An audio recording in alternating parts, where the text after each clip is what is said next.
पूना के सभी सम्मानित सज्जनों, मैं आपको आज रंग पंचमी की शुभकामनाएं देना चाहता हूं और आपका बहुत आभार व्यक्त करना चाहता हूं कि आपके अपने व्यस्ततम जीवन में से कुछ समय निकालकर आप इस व्याख्यान में यहाँ आए।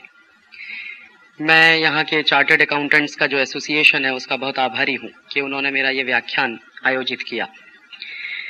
व्याख्यान के शुरू में ही मैं आपको मेरी एक परेशानी बता देना चाहता हूँ। मैं बेसिकली कभी भी अर्थशास्त्र का विद्यार्थी नहीं रहा। मैं साइंस और टेक्नोलॉजी में काम करने वाला एक व्यक्ति हूँ और काफ़ी दिन उसी में काम किया। देश की हालतों ने मुझे मजबूर कर दिया कि इस अर्थशास्त्र को समझा जाए, और जैसे जैसे मैं अर्थशास्त्र को समझने की कोशिश कर रहा हूँ तो ऐसा लग रहा है कि ये अर्थशास्त्र नहीं है, अनर्थशास्त्र है। आपके बीच में आया हूँ जो कुछ पिछले वर्षों में समझ पाया हूँ उसको शेयर करने के लिए, और अगर उसमें से कोई दिशा बनती हो तो आपसे मेरा निवेदन है कि इन बातों को सिर्फ यहाँ सुनकर ना चले जाएं आप। अगर जरूरत पड़े तो इन प्रश्नों पर आगे भी बहस चलाएं, क्योंकि ये देश के आर्थिक आज़ादी से जुड़े हुए प्रश्नों में से एक बहुत महत्वपूर्ण प्रश्न है। एक इतिहासकार हुआ है टॉयनबी, उसका एक बहुत प्रचलित वाक्य है, सारी दुनिया में बहुत मशहूर है। वो कहा करता था अक्सर, always economic subjugation leads political subjugation. अगर किसी देश में आर्थिक रूप से गुलामी आ जाती है तो फिर राजनीतिक गुलामी आती ही है। तो कहीं इस देश में जो दुर्घटनाएं घटित हो रही हैं उससे ऐसा लगने लगा है कि देश धीरे धीरे एक आर्थिक गुलामी में फंसता चला जा रहा है, और जो आर्थिक गुलामी में देश फंस रहा है उसके पीछे कोई नारे नहीं है, ठोस सच्चाइयां हैं, ठोस सबूत हैं जो ये सिद्ध कर रहे हैं कि देश आर्थिक गुलामी में फंस रहा है। 1991 में इस देश में एक सरकार बनी और उस सरकार ने ग्लोबलाइजेशन का एक नारा दिया। ग्लोबलाइजेशन का जो नारा दिया गया वो सिर्फ भारत में नहीं था, भारत जैसे तमाम विकासशील देशों में भी वो नारा चला। हमारे कई पड़ोसी देश थे, उदाहरण के लिए South Korea, Indonesia, Malaysia, Thailand, Hong Kong, Singapore, और फिर कुछ लैटिन अमेरिका के देश थे, Brazil, Costa Rica, Colombia, Chile, Argentina. तो कुछ ऐसे तमाम देश थे जिन्होंने एक साथ ये ग्लोबलाइजेशन का नारा देना शुरू किया। तो ये एक साथ जो ग्लोबलाइजेशन का नारा देना शुरू किया, और उसके बाद एक शब्द आया जिसमें अक्सर कहा गया न्यू इकोनॉमिक पॉलिसीज। तो हमारे देश में न्यू इकोनॉमिक पॉलिसीज और ग्लोबलाइजेशन ये दो ऐसे शब्द बन गए जिनको मंत्रों की तरह से जाप किया जाने लगा। जिस समय में ये ग्लोबलाइजेशन और लिबरलाइजेशन शुरू हुआ था उस दिन से आज तक मैं और मेरे कई साथी इस पूरी प्रक्रिया को बहुत बारीकी से समझने की कोशिश कर रहे थे, और हम ये समझना चाहते थे कि ये ग्लोबलाइजेशन है या कुछ और भी है इसके साथ। तो जब ये ग्लोबलाइजेशन शुरू हुआ तो इसके साथ बहुत सारे वायदे थे, बड़ी बड़ी बातें थी। जो सबसे महत्वपूर्ण बात थी वो ये थी, आप शायद समझते होंगे उसको या आपको याद भी होगी, कि 1990-1991 में हमारे देश की अर्थव्यवस्था में थोड़ी सी मंदी आ गई थी, कुछ रुकावट आ गई थी। तो उस मंदी और रुकावट को दूर करना है तो सिवाय ग्लोबलाइजेशन और लिबरलाइजेशन के इस देश के पास कोई रास्ता नहीं है, ऐसी बात पूरे देश में कही गई थी। और मुझे बराबर याद है कि हमारे देश के मूर्धन्य अर्थशास्त्रियों ने भी ये कहना शुरू कर दिया था कि चूंकि देश के पास विदेशी मुद्रा का भंडार बहुत कम हो गया है और हमारे पास मुश्किल से 3 सप्ताह का इंपोर्ट बिल चुकाने के बराबर मुद्रा है, तो हमको तो कुछ करना ही पड़ेगा। तो हमारे पास बैलेंस ऑफ पेमेंट की क्राइसिस हो गई थी। तो उस बैलेंस ऑफ पेमेंट की क्राइसिस को दूर करने के लिए हमारी सरकार ने आईएमएफ और वर्ल्ड बैंक के पास अप्रोच किया था लोन के लिए, पैसा लेने के लिए, कर्ज लेने के लिए। तो 1991 में जब आईएमएफ और वर्ल्ड बैंक के पास भारत की सरकार का पत्र गया कि भारत को तुरंत कर्जा चाहिए आईएमएफ और वर्ल्ड बैंक से, तो आईएमएफ और वर्ल्ड बैंक की जैसी की आदत है, उन्होंने सबसे पहले ये कहना शुरू कर दिया कि आपको हम कर्जा तो देंगे, लेकिन उसके साथ हमारी कुछ कंडीशनैलिटीज होंगी। तो आईएमएफ की तरफ से, वर्ल्ड बैंक की तरफ से भारत सरकार को कुछ कंडीशनैलिटीज पेश किए गए कि आप अगर इन शर्तों को पूरा करें तो हम आपको कर्ज देने को तैयार हैं। तो वो शर्तें क्या थी? सबसे पहली शर्त है आईएमएफ और वर्ल्ड बैंक की, जब भी कोई देश उनके पास कठिन परिस्थिति में जाता है तो उनका एक रटा रटाया प्रेस्क्रिप्शन है कि सबसे पहले किसी भी देश को वो ये कहते हैं कि आप अपनी करेंसी का डिवैल्यूएशन करिए तो हम आपको लोन दे देंगे। और इस बात को पेश करने का तरीका अलग है। वो ये कहते हैं कि आप अपनी करेंसी का डिवैल्यूएशन इसलिए करिए ताकि आपका एक्सपोर्ट ज्यादा हो जाए, और चूंकि आपका एक्सपोर्ट ज्यादा होगा तो आप ज्यादा डॉलर्स कमा सकेंगे, और जब आप ज्यादा डॉलर्स कमा सकेंगे तभी आप हमारे लिए हुए कर्ज को वापस कर सकेंगे। तो इसको अगर एक लाइन में कहूं तो आईएमएफ का एक प्रेस्क्रिप्शन है, वो सारी दुनिया में सभी देशों पे लागू करवा देते हैं कि आप एक्सपोर्ट ओरिएंटेड डेवलपमेंट करना शुरू करिए। तो ये आईएमएफ का पहला प्रेस्क्रिप्शन है। दूसरा उनका प्रेस्क्रिप्शन है कि आप जब एक्सपोर्ट ओरिएंटेड डेवलपमेंट करना शुरू कर देंगे तो फिर आप एक काम और करिए कि अपने देश का दरवाजा खोलिए ताकि मल्टीनेशनल कंपनियां आपके देश में आसानी से आ सकें, और उन मल्टीनेशनल कंपनियों पर आप जो पाबंदियां लगाते हैं, जो रिस्ट्रिक्शंस लगाते हैं, उनको आप कम से कम कर दीजिए या पूरी तरह से खत्म कर दीजिए ताकि आपके मार्केट में उनको व्यापार करने में कोई असुविधा ना हो। और क्यों मल्टीनेशनल्स को आप अपने मार्केट में बुलाइए कि आप अगर मल्टीनेशनल्स को बुलाएंगे अपने मार्केट में तो उनके साथ हाई टेक आएगा, टेक्नोलॉजी बहुत आएगी, और जब टेक्नोलॉजी बहुत आएगी तो आपके यहाँ क्वालिटी का माल बनना शुरू हो जाएगा, और जब आपके यहाँ क्वालिटी का माल बनना शुरू हो जाएगा तो ज्यादा से ज्यादा आप एक्सपोर्ट कर सकेंगे। तो मल्टीनेशनल्स भी आके आपके एक्सपोर्ट में प्रमोशन करेंगे और आपके निर्यात को बढ़ाएंगे। तीसरा प्रेस्क्रिप्शन उनका अक्सर ये रहा करता है कि आप अपने इंटरनल मार्केट में जो डोमेस्टिक इंडस्ट्री को प्रोटेक्शन देते हैं वो प्रोटेक्शन देना बंद करिए, और अगर आप डोमेस्टिक इंडस्ट्री को प्रोटेक्शन दे रहे हैं तो उसके बारे में आईएमएफ का ये मानना है कि आप एक कंजर्वेटिव इकोनॉमी को चलाने की कोशिश कर रहे हैं। तो आप डोमेस्टिक इंडस्ट्रीज को प्रोटेक्शन मत दीजिए, मल्टीनेशनल्स को खुली छूट दे दीजिए, उनको पूंजी लाने की भी खुली छूट दे दीजिए और पूंजी ले जाने की भी खुली छूट दे दीजिए। उनके ऊपर किसी तरह की पाबंदी नहीं होनी चाहिए, और आप सब के सब फ्री ट्रेड के लिए अपने आप को तैयार कर लीजिए। फिर इसके बाद कुछ और बातें भी बताई जाती हैं। जैसे एक बात ये बताई जाती है कि भारत की इकोनॉमी कॉम्पिटिटिव नहीं है, तो जब तक आप अपना दरवाजा नहीं खोलेंगे तो आपकी इकोनॉमी में कंपटीशन नहीं आएगा, और आपकी इकोनॉमी में कंपटीशन नहीं आएगा तो आपके देश के कंज्यूमर्स को उसका बहुत नुकसान होगा। तो आपकी इकोनॉमी में कंपटीशन आना चाहिए, कंज्यूमर्स को उसका फायदा होना चाहिए। इसके लिए बहुत जरूरी है कि बड़े मल्टीनेशनल्स को भारत में या अपने बाजार में आप आने की खुली छूट दीजिए। और ऐसे ऐसे करके कुछ शर्तें वो बताते चले जाते हैं, और दुनिया के बहुत सारे देश हैं जो उनको लागू करते चले जाते हैं। एक बात आपको और बता दूं कि आईएमएफ और वर्ल्ड बैंक की जो कंडीशनैलिटीज होती हैं वो सिर्फ दुनिया के गरीब या तीसरी दुनिया के देशों पर ही लागू होती है। जानकारी ये मैं आपको दे दूं कि अमेरिका और यूरोप के देश भी आईएमएफ से कर्ज लेते हैं, और अमेरिका और यूरोप के देश भी आईएमएफ और वर्ल्ड बैंक से जब कर्ज लेते हैं तो जो कंडीशनैलिटीज आईएमएफ वाले हमारे ऊपर लगाते हैं वो कभी अमेरिका के ऊपर नहीं लगाई जाती, क्योंकि वो हमेशा से ये मान के चलते हैं कि अमेरिकन इकोनॉमी तो पहले से ही ग्लोबलाइज्ड है। हालांकि ये सबसे बड़ा झूठ है कि अमेरिकन इकोनॉमी ग्लोबलाइज्ड है। दूसरा उनका यह मानना है कि अमेरिकन इकोनॉमी में बहुत कंपटीशन है। ये उससे भी बड़ा झूठ है कि अमेरिकन इकोनॉमी में बहुत कंपटीशन है। तीसरी बात कि अमेरिकन इकोनॉमी पूरी तरह से फ्री इकोनॉमी है, यह दुनिया का सबसे बड़ा झूठ है कि अमेरिकन इकोनॉमी फ्री इकोनॉमी है। और फिर उसके बाद यूरोप के बारे में भी कुछ इसी तरह की बातें होती हैं।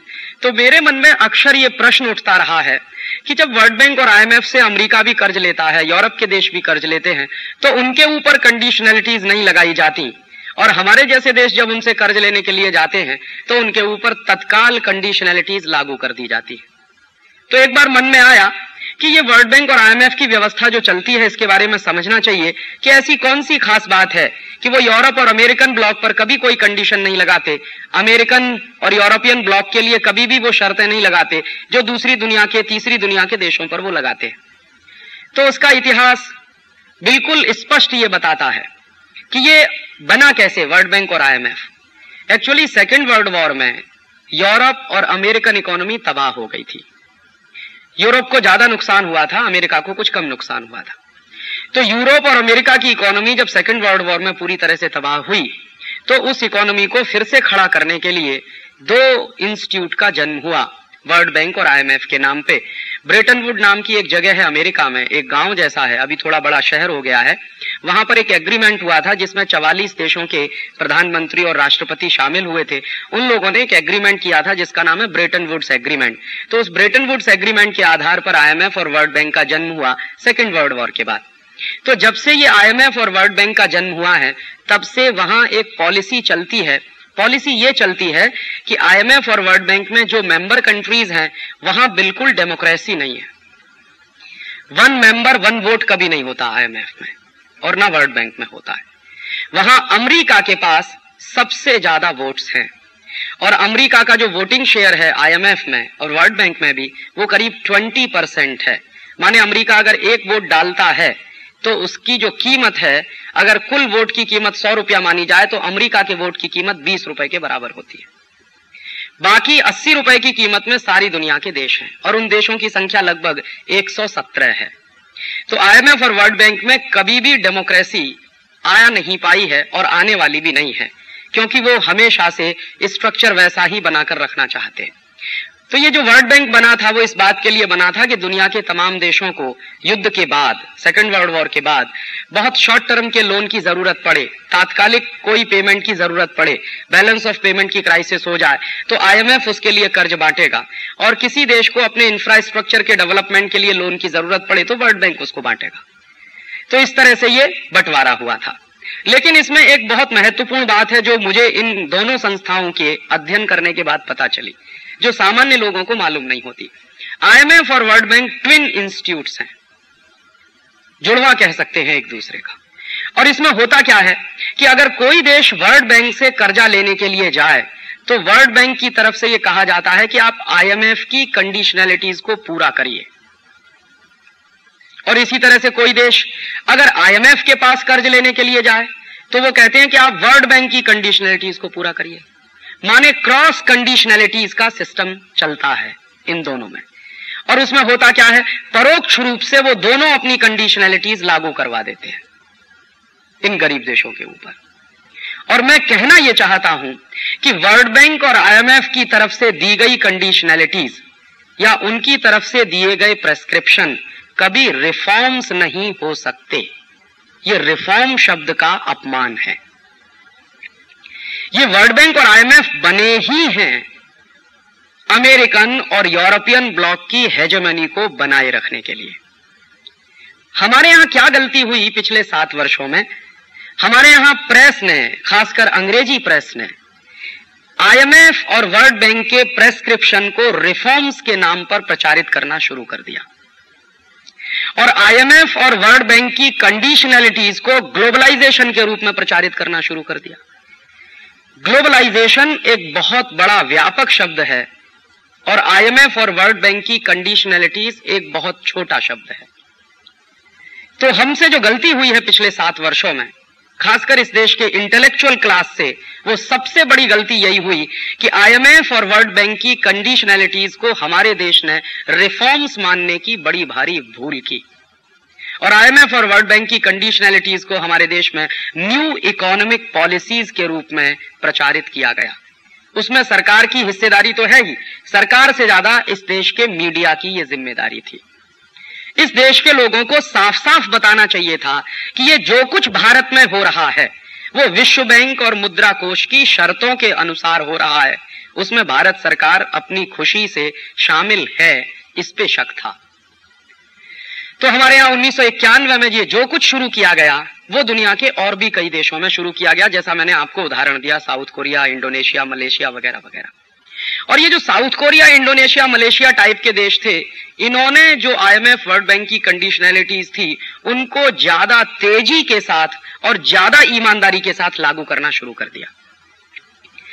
तो IMF की सबसे ज्यादा ईमानदारी के साथ अगर किसी देश ने रिफॉर्म्स को अपने यहां चलाया पूरी ईमानदारी से, तो वो देश है south Korea. South Korean government ने 91 से लगातार जो जो IMF ने कहा, जो जो वर्ल्ड बैंक ने कहा, वैसा ही किया, क्योंकि हर बार उनको लोन लेना था शॉर्ट टर्म का IMF से, तो हर बार उन्होंने उनकी कंडीशनलिटीज को मानना शुरू कर दिया। तो जैसे IMF ने साउथ कोरियन गवर्नमेंट को कहा कि आप अपने मार्केट को ओपन कर दीजिए, अमेरिकन कंपनियों को आने दीजिए, यूरोपियन कंपनियों को आने दीजिए, तो साउथ कोरियन गवर्नमेंट ने खोल दिया अपने मार्केट को। दूसरी बात साउथ कोरियन गवर्नमेंट से कही IMF के ऑफिसर्स ने कि आपके देश का जो पब्लिक सेक्टर है, माने साउथ कोरियन पब्लिक सेक्टर जो है, इसको भी खुला छोड़ दीजिए और आप इनका प्राइवेटाइजेशन शुरू कर दीजिए, क्योंकि इस पब्लिक सेक्टर को खामखा बोझे की तरह से ढोते रहेंगे आप अपने छाती पर, तो ये आपके लिए नुकसान देगा। तो साउथ कोरियन गवर्नमेंट ने वो भी कर दिया। तीसरी बात साउथ कोरियन गवर्नमेंट से कही IMF के ऑफिसर्स ने कि अब आप अपनी करेंसी का डिवैल्यूएशन भी कर दीजिए ताकि आपका एक्सपोर्ट बहुत बढ़ जाए।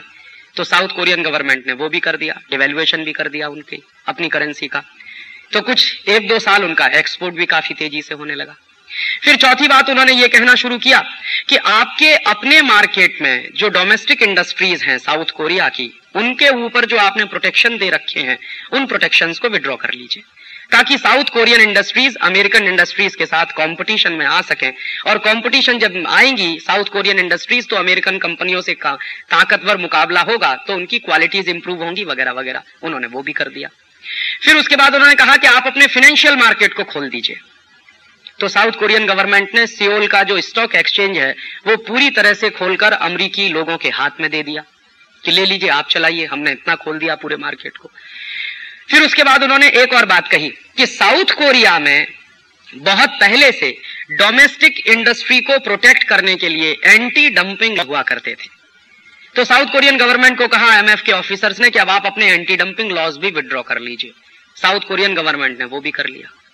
और उसके बाद फिर उन्होंने कहा कि अब आप ऐसा करिए कि आप अपने देश की इकोनॉमी को अमेरिकन इकोनॉमी के साथ पूरी तरह से जोड़ने के लिए, माने आप अमेरिका के साथ पूरी तरह से घुल मिलकर अब ग्लोबलाइज्ड हो जाइए, माने हमारे साथ शामिल हो जाइए वर्ल्ड मार्केट में, और उसके लिए हम जैसे जैसे कहें वैसे वैसे चलते जाइए। बेचारी साउथ कोरिया की सरकार उस रास्ते पे भी चलने लगी। और मैं आपको इसी समय एक दूसरी बात कहना चाहता हूं कि जिस समय ये सब कुछ साउथ कोरिया में हो रहा था, उसी समय हमारे देश के पार्लियामेंट में हमारे ex finance minister doctor Manmohan Singh ने एक बहुत लंबा भाषण दिया है, 1.5 घंटे का। उस भाषण की कॉपी मेरे पास है और वो पार्लियामेंट की प्रोसीडिंग्स में छपा हुआ भाषण है। तो डॉक्टर मनमोहन सिंह पार्लियामेंट में कह रहे हैं, भारतीय संसद को संबोधित करते हुए कह रहे हैं कि हमको रिफॉर्म से डरने की कोई जरूरत नहीं है। हमारे देश में कुछ लोग हैं, वो नाम तो नहीं ले रहे हैं, शायद उनमें मेरे जैसे लोग भी शामिल होंगे, तो वो कह रहे हैं कि हमारे देश में कुछ लोग हैं जो ग्लोबलाइजेशन के बारे में गलत प्रचार कर रहे हैं पूरे देश में, और ग्लोबलाइजेशन से तो बहुत फायदा होने जा रहा है इस देश को, और ये ग्लोबलाइजेशन अगर 2-3 साल इस देश में चालू रहा और लागू रहा तो शायद इस देश में हम बहुत तरक्की कर लेंगे। जितनी तरक्की पिछले 40 साल में नहीं हो पाई, वो अगले हम 5 साल में करने जा रहे हैं। और उसी के साथ उन्होंने अपने भाषण में नाम लेकर साउथ कोरिया का जिक्र किया है और करीब 20 मिनट वो साउथ कोरियन इकोनॉमी पर बोले हैं डॉक्टर मनमोहन सिंह। तो साउथ कोरियन इकोनॉमी पर बोलते हुए वो कह रहे हैं कि देखिए, साउथ कोरियन इकोनॉमी पूरी तरह से खुल गई है, पूरी तरह से ग्लोबलाइज्ड हो गई है, और वहां पे अब डोमेस्टिक इंडस्ट्रीज को प्रोटेक्शन भी खत्म कर दिया गया है वगैरह वगैरह। उनका फाइनेंशियल मार्केट खुल गया है, उनके डोमेस्टिक मार्केट में भी विदेशी कंपनियों को खुली छूट मिल गई है। और अंत में बोलते बोलते क्या कह गए वो कि अब तो साउथ कोरिया एशियन टाइगर हो गया है। तो ये जो उन्होंने कह दिया भारतीय पार्लियामेंट में कि अब साउथ कोरिया एशियन टाइगर हो गया है, तो हमारे देश के अंग्रेजी समाचार पत्रों ने इसको लपक लिया, और हिंदुस्तान के सारे बड़े अंग्रेजी अखबारों में, उनके साथ हिंदी अखबार भी कुछ थे, जिनमें यह छपना शुरू हो गया कि साउथ कोरिया तो एशियन टाइगर। और जब भी साउथ कोरिया के बारे में कोई बात आए तो साउथ कोरिया का विशेषण हमेशा एशियन टाइगर। तो एशियन टाइगर वो क्यों है? क्योंकि उन्होंने जो कुछ आईएमएफ ने कहा, वर्ल्ड बैंक ने कहा, अमेरिका की सरकार की तरफ से उनके पास जो भी बातें आई वो सब की सब उन्होंने लागू कर दी हैं। तो बेचारा साउथ कोरिया चलता गया, चलता गया, चलता गया, चलता गया, चलता गया, और अब 7 वर्ष बीत गए। साउथ कोरिया की सरकार को एक दिन लगा कि जो कुछ हमने 7 साल पहले चालू किया था उसके परिणाम तो दिखते नहीं कहीं भी, और उल्टी स्थिति जरूर दिखाई दे रही है साउथ कोरिया में। क्या उल्टी स्थिति दिखाई दे रही है? पिछले साल नवंबर के महीने में साउथ कोरियन पार्लियामेंट में वहां के फाइनेंस मिनिस्टर ने भाषण देते हुए कहा कि हमको ये उम्मीद थी कि 7 वर्षों में इस ग्लोबलाइजेशन के सारे नतीजे हमारे पास अब आ जाएंगे, लेकिन 7 वर्ष का इंतजार करने के बाद नतीजे आना तो दूर, हम किसी उल्टी दिशा में जा रहे हैं ऐसा महसूस होने लगा। ये नवंबर फर्स्ट वीक में भाषण दे रहे हैं फाइनेंस मिनिस्टर। फिर उसके बाद साउथ कोरियन प्रेसिडेंट का एक दिन भाषण हुआ किम इल सुंग का पार्लियामेंट में। तो प्रेसिडेंट ने कहना शुरू कर दिया है कि हमको अब ग्लोबलाइजेशन और लिबरलाइजेशन पर एक व्हाइट पेपर तैयार करना चाहिए और साउथ कोरियन पार्लियामेंट में उसको पेश करना चाहिए, ताकि पता चले कि पिछले 7 साल में नुकसान कितना हुआ है, फायदा कितना हुआ है। और अभी ये बात चल ही रही थी कि हम जो है व्हाइट पेपर तैयार करेंगे और पार्लियामेंट में पेश करेंगे, उसके तीसरे या चौथे दिन अखबारों में खबर आई कि सियोल का पूरा स्टॉक एक्सचेंज का मार्केट कोलैप्स हो गया। और जिन साउथ कोरियन कंपनियों के शेयर्स के दाम सामान्य रूप से कभी गिरे नहीं, वो जमीन पर औंधे मुंह पड़े हैं। अचानक से अखबारों में ये खबर आई, और उसी खबर के 1 सप्ताह के अंदर साउथ कोरियन प्रेसिडेंट किम इल सुंग का एक दूसरा स्टेटमेंट आ गया, जिसमें उन्होंने कह दिया कि हम तो पूरी तरह से बर्बाद हो गए हैं। और दोनों हाथ उठाकर उन्होंने सरेंडर कर दिया। वो गए कहां? उसी समय वर्ल्ड इकोनॉमिक फोरम की एक मीटिंग चल रही थी। तो वर्ल्ड इकोनॉमिक फोरम की मीटिंग में साउथ कोरिया का एक प्रतिवेदन भेजा गया प्राइम मिनिस्टर और प्रेसिडेंट की तरफ से। साउथ कोरिया के एक मिनिस्टर ने उसको पढ़ा, और वर्ल्ड इकोनॉमिक फोरम की मीटिंग में साउथ कोरियन प्रेसिडेंट और प्राइम मिनिस्टर की तरफ से जो पत्र पढ़ा गया, उसके जो शब्द थे वो क्या, कि हम पूरी तरह से डूब गए हैं। ये ग्लोबलाइजेशन और लिबरलाइजेशन ने हमको कहीं का नहीं छोड़ा, और अब हम दुनिया के लोगों से और दुनिया के तमाम वित्तीय संस्थाओं के अधिकारियों से अपील करना चाहते हैं कि वो हमारे ऊपर जितना कर्ज है उसको माफ कर दें, क्योंकि हम उस कर्ज को चुकाने की भी स्थिति में नहीं है। और मैं भूलता नहीं, उस प्रेसिडेंट का जो शब्द है वो ये है कि हम पूरी तरह से बैंकरप्ट हो गए हैं। और उसके बाद एक दूसरी चिट्ठी गई है उसकी, और उस दूसरी चिट्ठी में उसने आईएमएफ और वर्ल्ड बैंक के ऑफिसर से कहा कि हमने तो आपके कहे हुए दिशा निर्देशों का ही इस्तेमाल किया पूरी तरह से, और पूरी ईमानदारी के साथ हमने ग्लोबलाइजेशन को लागू किया अपने देश में, लेकिन नतीजा यह है कि हम बैंकरप्ट हो चुके हैं। अब हम आपका एक भी पैसे का कर्ज वापस नहीं चुका सकते। लिहाजा या तो आईएमएफ हमारे सारे के सारे कर्जे को माफ कर दे, या फिर हमको नया कर्ज दिया जाए ताकि हम पुराने कर्जे का ब्याज चुका सकें। तो आईएमएफ ने उनकी इस बात को स्वीकार करते हुए कह दिया कि हम आपको कर्ज देने को तैयार हैं। तो कितना कर्ज आपको चाहिए? तो साउथ कोरियन प्रेसिडेंट ने मांग की $60 बिलियन। तो आईएमएफ ने कहा कि बिल्कुल ठीक, हम आपको $60 बिलियन का लोन दे देंगे, बस एक छोटी सी हमारी आखिरी शर्त है कि आप साउथ कोरिया की सारी नेशनल असेट्स हमारे पास गिरवी रख दीजिए, मॉर्गेज रख दीजिए। अब साउथ कोरियन प्रेसिडेंट और वहां की सरकार की स्थिति यह है जैसी वो होती है ना सांप छछूंदर वाली, या मरता क्या ना करता। तो देख रहे हैं कि डूबने वाले हैं, मर गए तो क्या ना करें, तो उन्होंने उस पर भी साइन कर दिए। और आज स्थिति यह है कि साउथ कोरिया की जो नेशनल असेट्स हैं, जो उनकी नेशनल प्रॉपर्टी हैं, वो गिरवी रखी जा चुकी है। और साउथ कोरिया में इतना जबरदस्त कंपटीशन हुआ है पिछले 7 वर्षों में कि साउथ कोरिया के सारे पब्लिक सेक्टर के कारखाने अमेरिकी कंपनियों के कंट्रोल में चले गए।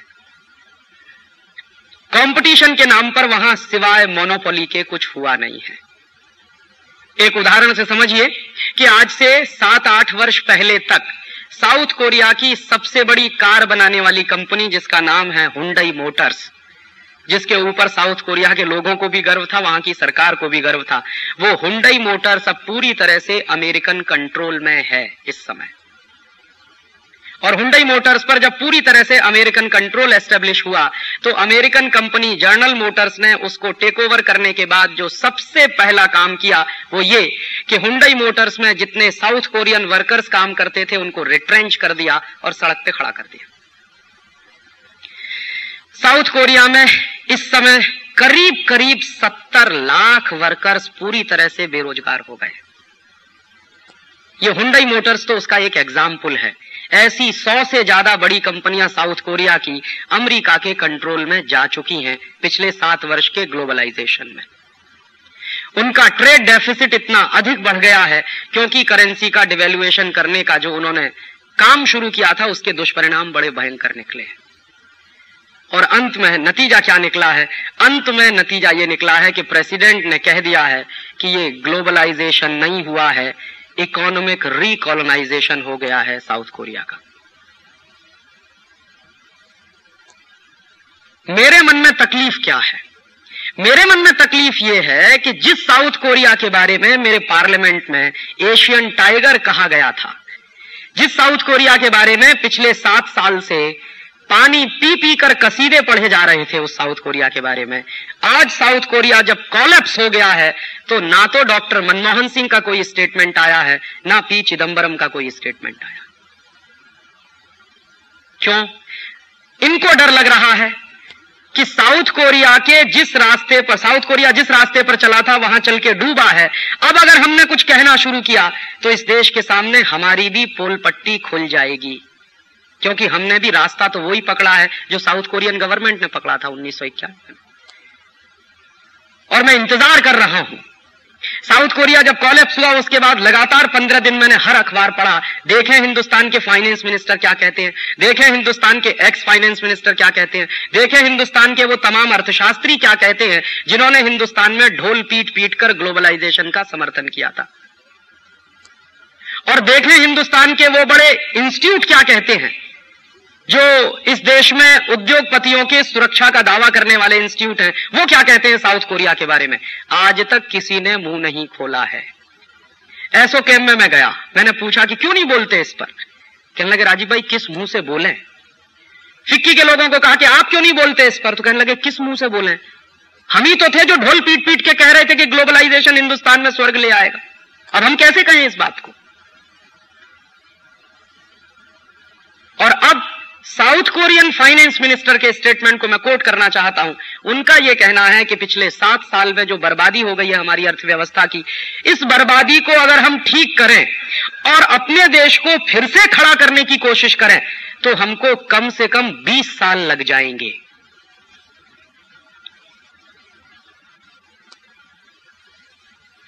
ऐसे ही मैं दूसरा उदाहरण आपसे शेयर करना चाहता हूं। इंडोनेशिया। इंडोनेशिया वो देश है जहां स्टेबल गवर्नमेंट है पिछले 40 साल से, 45 साल से। बहुत लोगों को यह गलतफहमी है इस देश में कि हमारे यहां चूंकि पॉलिटिकल अनस्टेबिलिटी ज्यादा है इसलिए इस देश में प्रॉब्लम्स ज्यादा हैं। मैं इस मिथक को दूर करना चाहता हूं। इंडोनेशिया में पिछले 45 साल से भयंकर स्टेबिलिटी है और पिछले 35 साल से एक ही व्यक्ति राष्ट्रपति बनता चला आ रहा है, सुकर्णो। 7 बार वो राष्ट्रपति बन चुका है और वहां के एक बार के राष्ट्रपति का टर्म 5 साल का होता है। तो 35 साल से एक ही व्यक्ति राष्ट्रपति है और फिर 8वीं बार दोबारा वो चुन लिया गया है अभी हफ्ते भर पहले। तो साउथ कोरिया की तो बात हम कह सकते हैं कि वहां अनस्टेबिलिटी थी, गवर्नमेंट कई बदली है, ये बात सही है। पिछले 7 साल में साउथ कोरिया में 4-5 गवर्नमेंट बदली। लेकिन इंडोनेशिया के बारे में हम कैसे ये कहें। इंडोनेशिया में तो पिछले 35 साल से एक ही व्यक्ति बार बार राष्ट्रपति बनता रहा है और उसी की सरकार पिछले 35 साल से चल रही है और 8वीं बार वो फिर प्रेसिडेंट बन गया है। तो वहां तो भयंकर स्टेबिलिटी थी। फिर क्यों डूबा इंडोनेशिया? इंडोनेशिया की सरकार को भी प्रेस्क्रिप्शन यही मिला था IMF की तरफ से कि आप एक काम करिए, अपनी करेंसी का डिवैल्यूएशन करना शुरू कर दीजिए, आपका एक्सपोर्ट बहुत बढ़ जाएगा और जब एक्सपोर्ट बढ़ जाएगा तो डॉलर्स बहुत आएंगे आपके पास, आपके फॉरेन रिजर्व्स बहुत अच्छे हो जाएंगे वगैरह वगैरह, और आप एक्सपोर्ट ओरिएंटेड डेवलपमेंट के रास्ते पर चलना शुरू कर देंगे। तो इंडोनेशिया की सरकार ने पूरी ईमानदारी से इसको फॉलो करना शुरू कर दिया और पूरी ईमानदारी से जब उन्होंने इसको फॉलो करना शुरू कर दिया तो कहां तक ले गए वो अपने देश को। इंडोनेशिया में जब ये ग्लोबलाइजेशन शुरू हुआ था उस समय उनकी जो करेंसी थी, इंडोनेशिया की करेंसी है रुपया, हमारी करेंसी है रुपया। तो इंडोनेशिया की जो करेंसी है रुपया, वो $1 में 40 रुपया होता था जब ग्लोबलाइजेशन शुरू हुआ था। फिर उसके बाद उन्होंने क्या किया, दनादन डिवैल्यूएशन करना शुरू कर दिया, क्योंकि आईएमएफ का प्रेस्क्रिप्शन था कि जितना ज्यादा डिवैल्यूएशन आप करेंगे उतना ही आपका एक्सपोर्ट सस्ता हो जाता जाएगा और ज्यादा माल आपका बिकता चला जाएगा। तो डिवैल्यूएशन करते करते करते करते करते करते कहां तक ले आए, आप इमेजिन कर सकते हैं। इस समय इंडोनेशिया में $1 में 17,000 रुपया मिलता है। उन्होंने रिकॉर्ड तोड़ डिवैल्यूएशन किया अपनी करेंसी का, और इस उम्मीद में कि चलो इस साल हमारा एक्सपोर्ट बढ़ेगा, चलो अगली साल बढ़ेगा, फिर अगली साल बढ़ेगा, फिर अगली साल बढ़ेगा, फिर अगली साल बढ़ेगा। तो 7 साल से वो सपना देखते हुए आए हैं कि अब देखो एक्सपोर्ट बढ़ गया, अब देखो एक्सपोर्ट बढ़ गया, अब देखो एक्सपोर्ट बढ़ गया। और इस समय स्थिति यह है इंडोनेशिया की कि उनका एक्सपोर्ट पूरी तरह से ठप है। और अब इंडोनेशिया में कह दिया वहां के प्रेसिडेंट सुकर्नो साहब ने कि हमने अपने जीवन में ब्लंडर्स किए जो आईएमएफ के कहने पर ग्लोबलाइजेशन हमने चालू किया अपने देश में। ये इंडोनेशिया के प्रेसिडेंट का स्टेटमेंट है। प्रेसिडेंटशिप की शपथ लेने के तुरंत बाद उसने जो भाषण दिया है इंडोनेशिया की पार्लियामेंट में, उसके शब्द ये हैं कि हमने ब्लंडर्स किए हैं, माने भयंकर भूल की है जो आईएमएफ के कहने पर अपने देश में ये ग्लोबलाइजेशन चालू किया हमने। नतीजे क्या निकले हैं, इंडोनेशिया भी पूरी तरह से डूब चुका है और वहां की सरकारें भी कह रही हैं कि अब इस देश को वापस खड़ा करने में कम से कम 15 से 20 साल लग जाएंगे। इंडोनेशिया की खबरें भारत में करीब करीब रुकी हुई हैं, क्योंकि हमारे देश के अखबारों में अभी इतनी चेतना का स्तर नहीं उठ पाया है कि जिन देशों में ये दुर्घटनाएं हो रही हैं उनका कवरेज ठीक से करें। कभी कभी घटनाएं आ जाती हैं छिटपुट, जैसे अभी परसों में देख रहा था एक फोटोग्राफ है इंडोनेशिया का कि पुलिस लाठीचार्ज कर रही है और किसानों का भयंकर प्रदर्शन हो रहा है पार्लियामेंट के बाहर। तो आर्मी खड़ी हुई है तोप लेकर, वो फोटोग्राफ मैंने देखा एक अखबार में। खबर क्या है, खबर नहीं है, खबर का ब्लॉकआउट किया गया है, बस 2 लाइन में लिख दिया गया है कि इकोनॉमिक लिबरलाइजेशन के बाद जो वहां भयंकर बेरोजगारी हुई है, गरीबी पैदा हुई है और लोगों में जो मारामारी पैदा हो गई है, उसकी वजह से रोज पार्लियामेंट के सामने प्रदर्शन होते हैं, रोज पुलिस का लाठीचार्ज होता है, रोज आर्मी अपने डंडे बरसाती है, गोले चलते हैं, बारूद चलती है, बंदूकें चलती हैं और रोज लोग मरते हैं। उसका एक नमूना है। और एक और देश है थाईलैंड, उसकी तो गजब ही कहानी है ग्लोबलाइजेशन। थाईलैंड ने 1990 में शुरू किया था ग्लोबलाइजेशन, और थाईलैंड की इकोनॉमी तो इंडोनेशिया और साउथ कोरिया की तुलना में सिटी कंट्री की इकोनॉमी है। हमारी तुलना में भी 2 जिलों की इकोनॉमी जैसी है थाईलैंड की इकोनॉमी। लेकिन उन्होंने भी इसी दौड़ में शामिल होकर कि अब देखिए ग्लोबलाइजेशन हो रहा, हम पीछे थोड़ी रह सकते हैं किसी के, अगर हम नहीं दौड़ेंगे सबके साथ तो हम तो पीछे रह जाएंगे। तो इसी डर में इंडोनेशिया की सरकार के साथ साथ थाईलैंड की सरकार ने भी कदम से कदम मिला के चलना चालू कर दिया। उनको मालूम नहीं था कि मेढक जो है अगर हिरन की तरह से दौड़ना शुरू करे तो नुकसान मेढक का ही होने वाला, हिरन का नहीं होने वाला। अब वो चालू हो गए। हमारे देश में भी कुछ ऐसे बेवकूफ हैं जो कहते हैं कि हम पीछे थोड़ी रह सकते हैं किसी से। अमेरिका दौड़ रहा है, यूरोप दौड़ रहा है, तो हमको भी तो दौड़ना है उनके साथ। आखिरकार आप 18वीं शताब्दी में थोड़ी जी सकते हैं। तो ऐसे ही थाईलैंड में भी उनके लगे, सरकार को लगा कि पीछे थोड़ी रह सकते हैं, तो जो कुछ पड़ोस में हो रहा है हम भी करेंगे। तो पड़ोसी के घर में ये हो रहा है तो हम भी करेंगे अपने घर में। तो थाईलैंड की सरकार भी चालू हो गई ग्लोबलाइजेशन लिबरलाइजेशन की। अब उन्होंने भी डिवैल्यूएशन करना चालू कर दिया। उनके यहाँ क्या एक शौक लगा थाईलैंड की सरकार को कि हमारे आजू बाजू की सरकारें बहुत शॉर्ट टर्म लोन ले रही हैं, हम भी लोन ले लें चलो।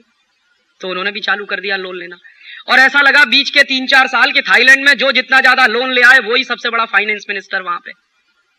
हमारे देश में भी ऐसा है कि जो फाइनेंस मिनिस्टर हिंदुस्तान को सबसे ज्यादा विदेशी कर्जे के गड्ढे में पहुंचा दे उसी को बेस्ट फाइनेंस मिनिस्टर कहते हैं इस देश में। तो यही थाईलैंड में भी हो गया। तो उन्होंने भी लोन लेना चालू कर दिया, देखा देखी पड़ोसी देशों से दौड़ने के चक्कर में। अब वहां क्या हुआ है, अब वो भी बेचारे डूब गए हैं। कहते हैं लोन इतना ले लिया है थाईलैंड की गवर्नमेंट ने, उसका ब्याज चुकाने का पैसा नहीं है, इतनी उनकी नेशनल इनकम नहीं है। अब नेशनल इनकम नहीं है, विदेशी कर्जे का ब्याज नहीं चुका सकते, तो वहां के प्राइम मिनिस्टर ने तो एक अद्भुत काम किया है जिसको मैं दुनिया में एकदम एक्सट्रीम मानता हूं। क्या किया उस प्राइम मिनिस्टर ने? एक दिन उसने पार्लियामेंट में घोषणा की कि चूंकि हमने ग्लोबलाइजेशन लिबरलाइजेशन कर दिया तो उसमें तो अब देश तो डूब ही गया है, विदेशी कर्जा बहुत चढ़ गया है, इसका ब्याज भी चुकाना है हमको, और अब हमारे पास कुछ ऐसा है नहीं जिसको बेचकर हम हमारे विदेशी कर्जे का ब्याज चुका सकें। तो अब हम नई पॉलिसी ला रहे हैं, ये प्राइम मिनिस्टर कह रहा है उनके पार्लियामेंट में कि हम नई पॉलिसी ला रहे हैं कि थाईलैंड में प्रोस्टिट्यूशन को लीगल बिजनेस बना दिया जाए। तो प्राइम मिनिस्टर कह क्या रहा है, सुनिए उसके शब्दों को, कि हमारे पास कुछ भी ऐसा नहीं है जिसको बेचकर हम हमारे विदेशी कर्जे के ब्याज को चुका सकें, तो अब हम हमारी माताओं और बहनों के शरीरों को बेचेंगे, उससे कुछ डॉलर्स आएंगे, उससे विदेशी कर्जे का ब्याज चुकाएंगे। बहुत खुशी की बात है। और अंत में उसने एक बुद्धिशाली बात कही, बुद्धिमता का स्टेटमेंट उसका है। उसने कहा कि मैं भारत सरकार को चेतावनी देना चाहता हूं। ये थाईलैंड का प्राइम मिनिस्टर कह रहा कि मैं भारत सरकार को चेतावनी देना चाहता हूं कि वो इस ग्लोबलाइजेशन के रास्ते पर जितनी जल्दी हो चलना बंद कर दे, नहीं तो भारत का जो नुकसान होगा उसकी कल्पना हम नहीं कर सकते। हमारा देश तो भारत की तुलना में सिटी कंट्री है, और सही बात है, हमारे देश के 2 जिलों के बराबर है थाईलैंड। तो वो कह रहा हमारा देश तो भारत की तुलना में एक सिटी कंट्री है, हम डूबे हैं तो इतना भयंकर नुकसान हुआ है, अगर भारत डूबेगा तो कल्पना नहीं कर सकते क्या होगा। ये थाईलैंड की हालत है। और इन सब देशों की हालातों को समझकर एक और उदाहरण ले लें। कभी कभी किसी को गलतफहमी हो सकती है कि राजीव भाई आपने ये जितने उदाहरण दिए सब एशियन कंट्रीज के उदाहरण हैं, तो थोड़ा एशिया से दूर चलिए, लैटिन अमेरिका में चलते हैं, वहां देखें क्या हो रहा है। तो लैटिन अमेरिका में ग्लोबलाइजेशन और लिबरलाइजेशन करने वाला सबसे बड़ा देश कोई था तो उसका नाम था ब्राजील। ब्राजील ने 1988 से ये चक्कर चालू कर दिया अपने देश में, और 1988 से चला जो ग्लोबलाइजेशन लिबरलाइजेशन ब्राजील में, तो उसके नतीजे क्या निकले? 1995 में आके पूरा का पूरा ब्राजील की इकोनॉमी कोलैप्स हो गई। इंडोनेशिया कोलैप्स हुआ, मलेशिया कोलैप्स हुआ, साउथ कोरिया कोलैप्स हुआ। लास्ट ईयर ब्राजील उसके करीब 2 साल पहले कोलैप्स हो चुका 95 में। और पूरी की पूरी ब्राजीलियन इकोनॉमी जब डूब गई तब वहां एक नए तरह की रेनेसांस की बात हुई। और क्या हुआ? एक बिल्कुल यंग एज का 37 साल का एक नौजवान निकला वहां से ब्राजील में, और उसने एक नारा दिया, be Brazilian and buy Brazilian, माने स्वदेशी उनके लिए। और चला ब्राजील में 2-2.5 साल स्वदेशी का आंदोलन। उस आंदोलन की गर्मी पर वो नौजवान प्रेसिडेंट बनकर पहुंचा, ब्राजील के पार्लियामेंट में पहुंच गया, और उस नौजवान ने पूरे देश की इकोनॉमी को बिल्कुल यू टर्न दे दिया है। और ब्राजील की इकोनॉमी को उस नौजवान ने, जिसको पॉलिटिक्स का अनुभव नहीं है बिल्कुल, लेकिन अपने देश से प्यार है उस आदमी को, उसकी देशभक्ति पर कभी संदेह नहीं हो सकता, उसने कहा कि यह दुनिया में कौन कहता है कि आईएमएफ और वर्ल्ड बैंक की पॉलिसीज पर चलकर ही विकास होता है, और यह दुनिया में कौन कहता है कि अमेरिका जिस रास्ते से चलकर विकसित हुआ है उसी रास्ते पर चलकर हम विकसित होंगे। यह कौन कहता है कि यूरोप में जो अर्थशास्त्र की परिभाषाएं हैं वही अर्थशास्त्र की परिभाषाएं सारी दुनिया पे लागू होंगी एक साथ।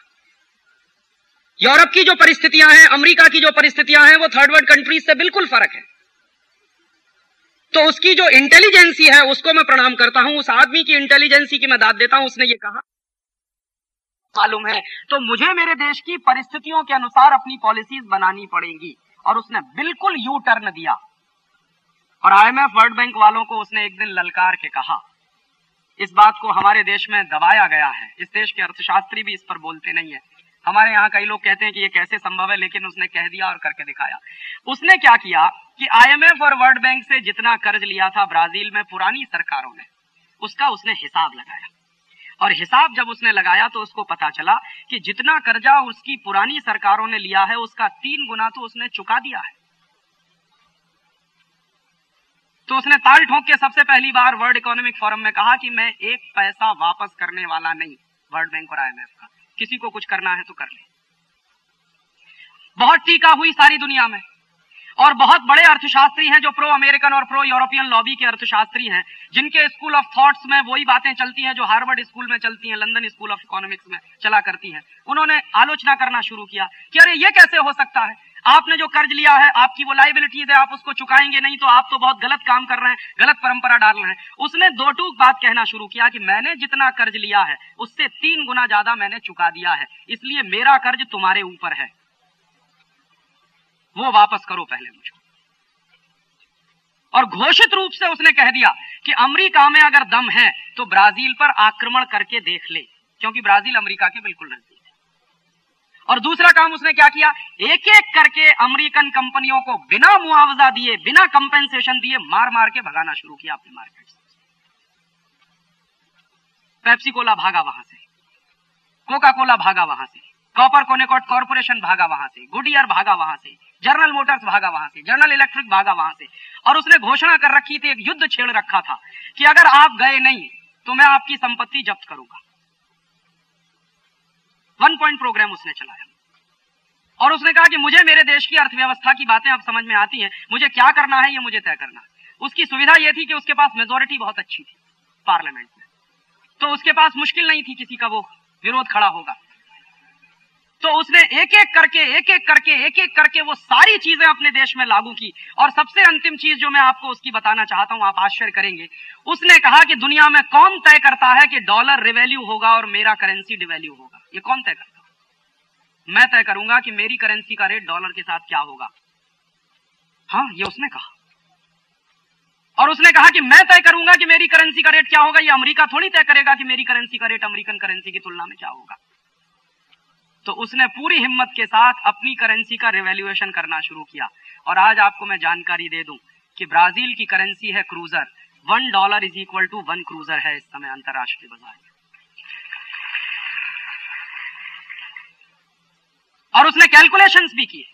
उसने कहा कि जो ट्रेड डेफिसिट अमेरिका का है और जो ट्रेड डेफिसिट मेरा है, इस पर से कैलकुलेशन मैं कर रहा हूं। और कोई उसके कैलकुलेशंस को चैलेंज नहीं कर पाया। और उसने उस दिन से कहा कि गरीब दुनिया के सभी देशों की सरकारों को मैं अपील करना चाहता हूं कि वो अपने अपने कान खोलें, आंखें खोलें और इन सारे हिसाबों को करना शुरू करें। उनके साथ बहुत बड़ा धोखा हो रहा है डिवैल्यूएशन के नाम पे। और आज मैं आपको जानकारी दे दूं कि 1995 में जो ब्राजील कोलैप्स हो चुका था पूरी तरह से, 1998 जनवरी में वो ब्राजील अब लैटिन अमेरिका में सबसे मजबूत इकोनॉमी बन रहा है। और दुनिया की तमाम मल्टीनेशनल उसके सामने लाइन लगाकर खड़ी हुई हैं और कह रही हैं कि आप अपनी शर्तें बताइए, हम आपकी शर्तों पर आना चाहते हैं आपके बाजार में। तो जानते हैं क्या कहता, मार्केट मेरे पास है इसलिए टर्म्स कंडीशन मैं डिक्टेट करूंगा, आपको मेरा मार्केट चाहिए, मुझे आपकी जरूरत नहीं है। और हमारे यहां बहुत जो खिसियानी हंसने वाले लोग हैं ना, वो कहते हैं बैगर्स आर नो चूजर्स। हम बैगर्स नहीं है, दुनिया के सबसे बड़े मार्केट के मालिक हैं हम, तो हम टर्म्स कंडीशन डिक्टेट करेंगे। ये उसने कहा कि मेरे पास सबसे बड़ा मार्केट है, इतना बड़ा मार्केट अमेरिका में नहीं है, इतना बड़ा मार्केट यूरोप के देशों में नहीं है जितना बड़ा मेरे पास है। और उसने एक काम और किया कि उसने क्या किया कि उसके आजू बाजू के जो देश हैं, अर्जेंटीना है, चिली है, कोस्टारिका है, कोलंबिया, इनके साथ एक पैरेलल गेट बना लिया है उसने। और उस गेट के बाहर अमेरिका को कर दिया उसने। पहले तो बाहर कर दिया अमेरिका को कि अमेरिका की कोई जरूरत नहीं। फिर अमेरिका वाले सामने से आके सरेंडर करके कि अरे भाई हमको भी शामिल करो इसमें, अगर हम शामिल नहीं होंगे तो हमारी इकोनॉमी डूबने जा रही है। क्योंकि आपको जानकारी नहीं है, अमेरिका में प्राइमरी प्रोडक्ट्स लैटिन अमेरिका से जाते हैं। अगर लैटिन अमेरिका वाले अपने दरवाजे बंद कर दें और ये तय कर लें कि हम जो प्राइमरी प्रोडक्ट्स अमेरिका को भेज रहे हैं ये अमेरिका में नहीं जाएंगे, हम एशिया में भेजेंगे या यूरोप में भेजेंगे, अमेरिका दम तोड़ सकता है। इसलिए अमेरिका वालों ने सामने से रिक्वेस्ट करके उनके साथ उसमें ज्वाइन करने की बात कहना शुरू किया। तो उसने अमेरिका को ज्वाइन कराया, लेकिन अमेरिका की नाक रगड़वा दी उस एक आदमी ने। और उसने ये सिद्ध कर दिया कि अमेरिका सिर्फ कागजी शेर है, उसमें कोई दम वम नहीं है। और उस ब्राजील को उसने बिल्कुल यू टर्न देकर अपने तरीके के, अपने सपनों के ब्राजील को बनाने के रास्ते पर कदम रख दिया है।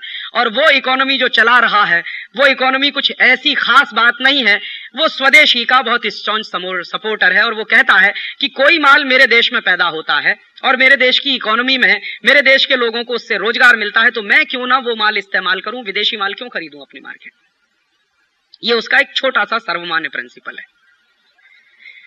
तो ये दो परिस्थितियां अलग अलग कि एक तरफ एशियन देश हैं जो डूबे हैं और एक तरफ लैटिन अमेरिका में जो सबसे ज्यादा बर्बाद होकर उभर रहा है ब्राजील। ये दो कहानी हम सबके सामने है और तब इन दो कहानियों के रेफरेंस के साथ मैं मेरे देश की चर्चा आपसे करना चाहता हूं कि मेरे देश में क्या हो रहा है। मेरे देश में भी 1991 से ग्लोबलाइजेशन हो रहा है और हमारे यहां भी ग्लोबलाइजेशन के नाम पर हमारे देश की इकोनॉमी में जो रिसेशन आया था 1990-91 में, उस रिसेशन को दूर करने के लिए ग्लोबलाइजेशन की बात कही गई थी। इसको मत भूलिए, बार बार मैं रेखांकित करना चाहता हूं। 1990 के इकोनॉमिक रिसेशन को दूर करने के लिए ग्लोबलाइजेशन हुआ था, एक बात। और दूसरी बात, हमारे पास इंपोर्ट बिल भरने का पैसा नहीं है, सिर्फ 3 सप्ताह का बिल हम दे सकते हैं। इतनी हमारे पास विदेशी मुद्रा की कमी है, इतनी बीओपी क्राइसिस है। तो इस बीओपी क्राइसिस को दूर करना है तो आईएमएफ, वर्ल्ड बैंक के पास जाना ही पड़ेगा। इन दो बातों के साथ इस देश में ग्लोबलाइजेशन शुरू हुआ था। तो क्या क्या किया हमारी सरकार ने? हमारी सरकार ने वो सब कुछ लागू किया जो आईएमएफ ने कहा, वर्ल्ड बैंक ने कहा। बस इतनी सी बात थी कि आईएमएफ और वर्ल्ड बैंक ने जो कुछ हमारी सरकारों से कहा उसको थोड़े कम स्पीड से इस देश में लागू किया गया। अच्छा ही हुआ, नहीं तो हमारी हालत अब तक साउथ कोरिया जैसी हो गई होती। देर नहीं लगी होती हमको भी वो हालत में पहुंचने में। तो शुरू हुए इस देश में रिफॉर्म्स। तो सबसे पहला काम क्या हुआ? करेंसी का डिवेल्युएशन किया गया। तर्क क्या था उसके पीछे कि हम जब भारतीय करेंसी का अवमूल्यन करेंगे तो हमारा एक्सपोर्ट बहुत बढ़ जाएगा और एक्सपोर्ट बढ़ जाएगा तो डॉलर्स बहुत आएंगे, डॉलर्स बहुत आएंगे तो हम इंपोर्ट अच्छे से कर सकेंगे, इंपोर्ट अच्छे से कर सकेंगे तो टेक्नोलॉजी अच्छी आ सकेगी, वगैरह वगैरह। फिर उसके साथ ढेर सारी बातें जुड़ी हुई हैं। तो मैं जानना चाहता हूं आप सबसे, आप तो सब ज्यादा विद्वान लोग हैं, आप तो ज्यादा पढ़े लिखे लोग हैं, मैं तो अर्थशास्त्र ज्यादा समझता नहीं, कि 1990 में जो इकोनॉमिक रिसेशन था मार्केट में और आज जो इकोनॉमिक रिसेशन है, इसके बारे में आप कुछ कंपैरिजन कर सकते हैं? फिक्की के लोगों का यह मानना है, ये मेरा मानना नहीं है। फिक्की में मेरा लेक्चर हो चुका है पिछली बार बंबई में और एसओकेएम के भी लोग भी उसमें आए थे। उनका यह मानना है कि राजीव भाई 1990-91 में जो रिसेशन था भारत के बाजार में, उससे कम से कम 10 टाइम्स ज्यादा रिसेशन इस समय है भारत के बाजार में। और मैं बिना नाम लिए वो कहना चाहता हूं, इस देश के एक इतने बड़े एम्पायर के मालिक जिनका टर्नओवर कम से कम 2.5 से 3 हजार करोड़ के आसपास है, उनका ये कहना है और ये सभी लोगों का कहना है, मैं तो जहां जाता हूं सबसे यही सुनता हूं, राजीव भाई पिछले 40 साल में ऐसी आर्थिक मंदी मैंने नहीं देखी भारत के बाजार में जो 1.5 साल से चल रही है। तो पिछले 40 साल में ऐसी मंदी अगर नहीं आई भारत के बाजार में जो पिछले 1.5 साल से चल रही है, तो प्रश्न उठता है कि हमारे यहां तो ग्लोबलाइजेशन मंदी दूर करने के लिए शुरू हुआ था। तो जब ग्लोबलाइजेशन इस देश की मंदी दूर करने के लिए हुआ था शुरू, तो मंदी ही इस देश में अगर ज्यादा बढ़ रही है तो कहीं ऐसा तो नहीं है कि गलत रास्ते पर आप चल रहे हैं? अगर आप डॉक्टर के पास जा रहे हैं और डॉक्टर साहब आपको दवा दे रहे हैं, दवा लगातार खाने के बाद भी आपका टेम्परेचर बढ़ता चला जा रहा है, तो क्या बुद्धिमानी आप करना पसंद करेंगे? उसी डॉक्टर पर भरोसा करेंगे जो टेम्परेचर इतना बढ़ा चुका है कि आपकी मृत्यु हो जाए, या कोई नया डॉक्टर पसंद करेंगे? बुद्धिमत्ता क्या कहती है? अगर आप इडियट होंगे तो वो जो डॉक्टर पिछले कुछ वर्षों से आपके ऊपर एक्सपेरिमेंट कर रहा है, उसी को एक्सपेरिमेंट करते देने देंगे और हो सकता है उसमें आपका घर भी चला जाए, आपका स्वास्थ्य भी चला जाए और आप भी चले जाएं। और अगर आप इंटेलिजेंट होंगे तो तुरंत अपना डॉक्टर बदलेंगे। क्यों? क्योंकि आपको डॉक्टर की बुद्धि पर कहीं ना कहीं एक क्वेश्चन मार्क लगना शुरू हो जाएगा कि कहीं ऐसा तो नहीं कि डॉक्टर का डायग्नोसिस गलत हो। मान लीजिए बीमारी आपको कुछ और है और डॉक्टर दवा कुछ और दे रहा है, तो उसका साइड इफेक्ट है कि टेम्परेचर बढ़ता चला जा रहा है, तो आपको तुरंत लगेगा कि शायद डॉक्टर का डायग्नोसिस गलत हो। या यह भी लग सकता है कि डॉक्टर का डायग्नोसिस गलत नहीं हो, लेकिन डॉक्टर ने जो दवाएं प्रेस्क्राइब की हैं वो गलत हो। तो आप एक नहीं 10 डॉक्टर्स बदलना पसंद करेंगे, क्योंकि अपने जीवन के साथ रिस्क कोई नहीं लेना चाहता। तो देश की जिंदगी के साथ रिस्क कैसे लिया जा सकता है? मैं तो सिर्फ एक छोटा सा प्रश्न करता हूं इस देश के उन तमाम अर्थशास्त्रियों से जिनको अब जवाब देने के लिए जगह नहीं है इस देश में, जिन्होंने कभी ग्लोबलाइजेशन का समर्थन किया था। मैं उनसे सिर्फ इतना सा पूछता हूं कि 1990 में जो मंदी थी, वो मंदी दूर करने के लिए अगर आपने लिबरलाइजेशन, ग्लोबलाइजेशन किया था, तो मंदी दूर क्यों नहीं हुई? उल्टे मंदी और बढ़ क्यों गई? और दूसरा कि हमारे देश का जो विदेशी मुद्रा का अकाउंट था, जो खाता था, उसमें जो विदेशी मुद्रा थी हमारे पास कितनी थी, कितनी विदेशी मुद्रा थी। तो भारत सरकार के आंकड़े बताते हैं कि 1991-92 में हमारे पास जो विदेशी मुद्रा का अकाउंट है उसमें $7 to 8 बिलियन था बस। तो उस विदेशी मुद्रा के खाते को भरने के लिए हमने हमारे देश में ग्लोबलाइजेशन चालू किया था। तो मैं पूछना चाहता हूं कि पिछले 7 साल में हमारे विदेशी मुद्रा का खाता कितना भर गया, कितना भरा है खाता। तो अभी भारत सरकार के फिगर्स हैं, वो ये कहते हैं कि कम से कम इस समय हमारे देश के विदेशी मुद्रा खाते में $30 बिलियन जमा है। तो वो ये कह देते हैं कि $7 बिलियन था, अब हमने $30 बिलियन कर दिया, इसका माने $23 बिलियन ज्यादा आ गया। लेकिन प्रश्न ये है कि ये जो $23 बिलियन ज्यादा आया, ये आया कहां से? तो मुझको बहुत संतोष होता कि ये आया है, भारत का माल बेचा है विदेशी बाजारों में, उससे कमाई हुई है। बहुत अच्छी बात है, आपने $23 बिलियन की कमाई की है। लेकिन फिर मैंने जब एक बार पार्लियामेंट में सवाल पूछवाया, पिछला पार्लियामेंट जो डिसॉल्व हुआ, तो भारत सरकार का जवाब आया कि इसमें से अधिकांश आया है विदेशी कर्जे के रूप में। तो किस बात की पीठ ठोकें भाई आपकी? विदेशी कर्ज ले लिया है तो ये चुकाना भी पड़ेगा, ये आपकी कोई आमदनी तो है नहीं। और दूसरा भारत सरकार का यह कहना है कि इसमें 2 चीजों से ज्यादा प्रमुखता से पैसा आया है। एक तो ज्यादा आया है विदेशी कर्जे के रूप में, और दूसरा है FCNR डिपॉजिट। माने हमारे देश में फाइनेंशियल मार्केट जो खोला गया और विदेशों की जो वित्तीय पूंजी आना शुरू हुई, जो फाइनेंशियल कैपिटल आना शुरू हुई, उस फाइनेंशियल कैपिटल के माध्यम से कुछ पैसा आया है। तो ज्यादा पैसा विदेशी कर्जे के रूप में है और बचा हुआ पैसा फाइनेंशियल कैपिटल के रूप में। तो मैं आपको जानकारी दे दूं कि ये फाइनेंशियल कैपिटल किसी की सगी नहीं होती।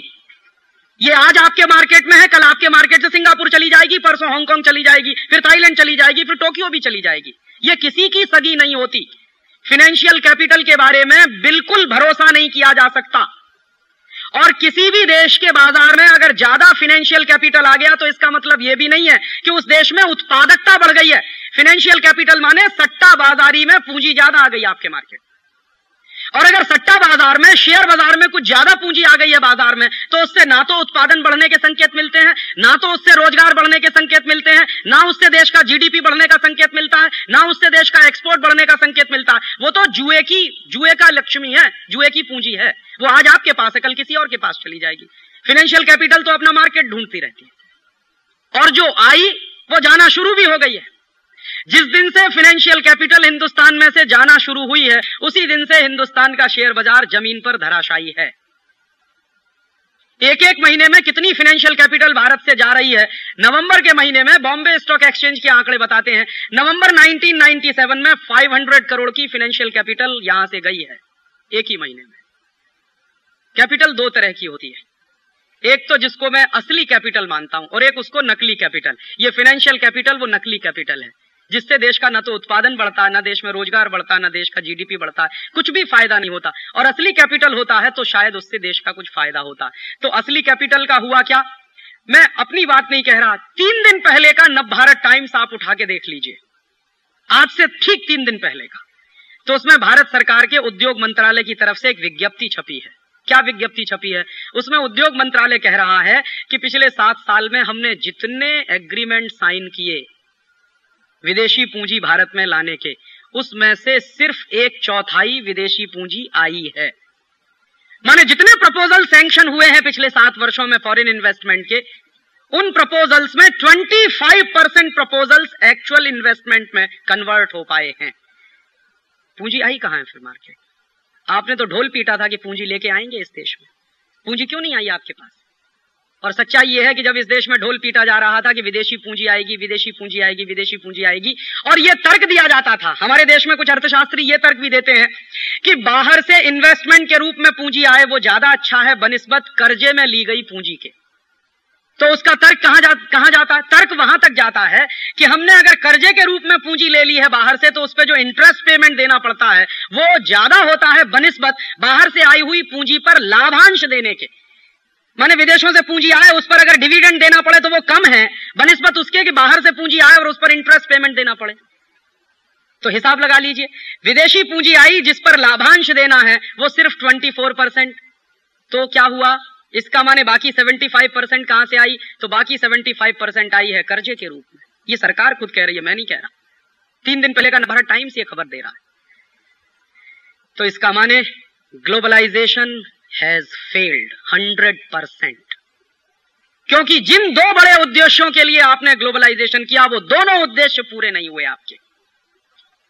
तो हो क्या गया है, इसके उल्टा बहुत कुछ हो गया है इस देश में, जिसका विश्लेषण करना बहुत जरूरी है। और मैं मानता हूं कि पिछले 7 साल में जो कुछ इस देश में ग्लोबलाइजेशन के नाम पर हुआ है उस पर व्हाइट पेपर आना ही चाहिए पार्लियामेंट में, ताकि पता तो चले कि किसने क्या क्या किया है इस देश में। तो पिछले 7 साल में क्या हो गया है, कुछ उसका एक अंदाजा हम लगा सकते हैं कि ग्लोबलाइजेशन के नाम पर पिछले 7 वर्षों में हमारी करेंसी का 120% डिवैल्यूएशन हो चुका है। मई के महीने में $1 18 रुपए का था, अब $1 40 रुपए का हो गया है। तो 120% डिवैल्यूएशन हो चुका है। इसका नतीजा क्या निकला कि आपका जो निर्यात है दुनिया के बाजारों में, जो एक्सपोर्ट है, वो एक्सपोर्ट खड्डे में जा रहा है आधे से ज्यादा।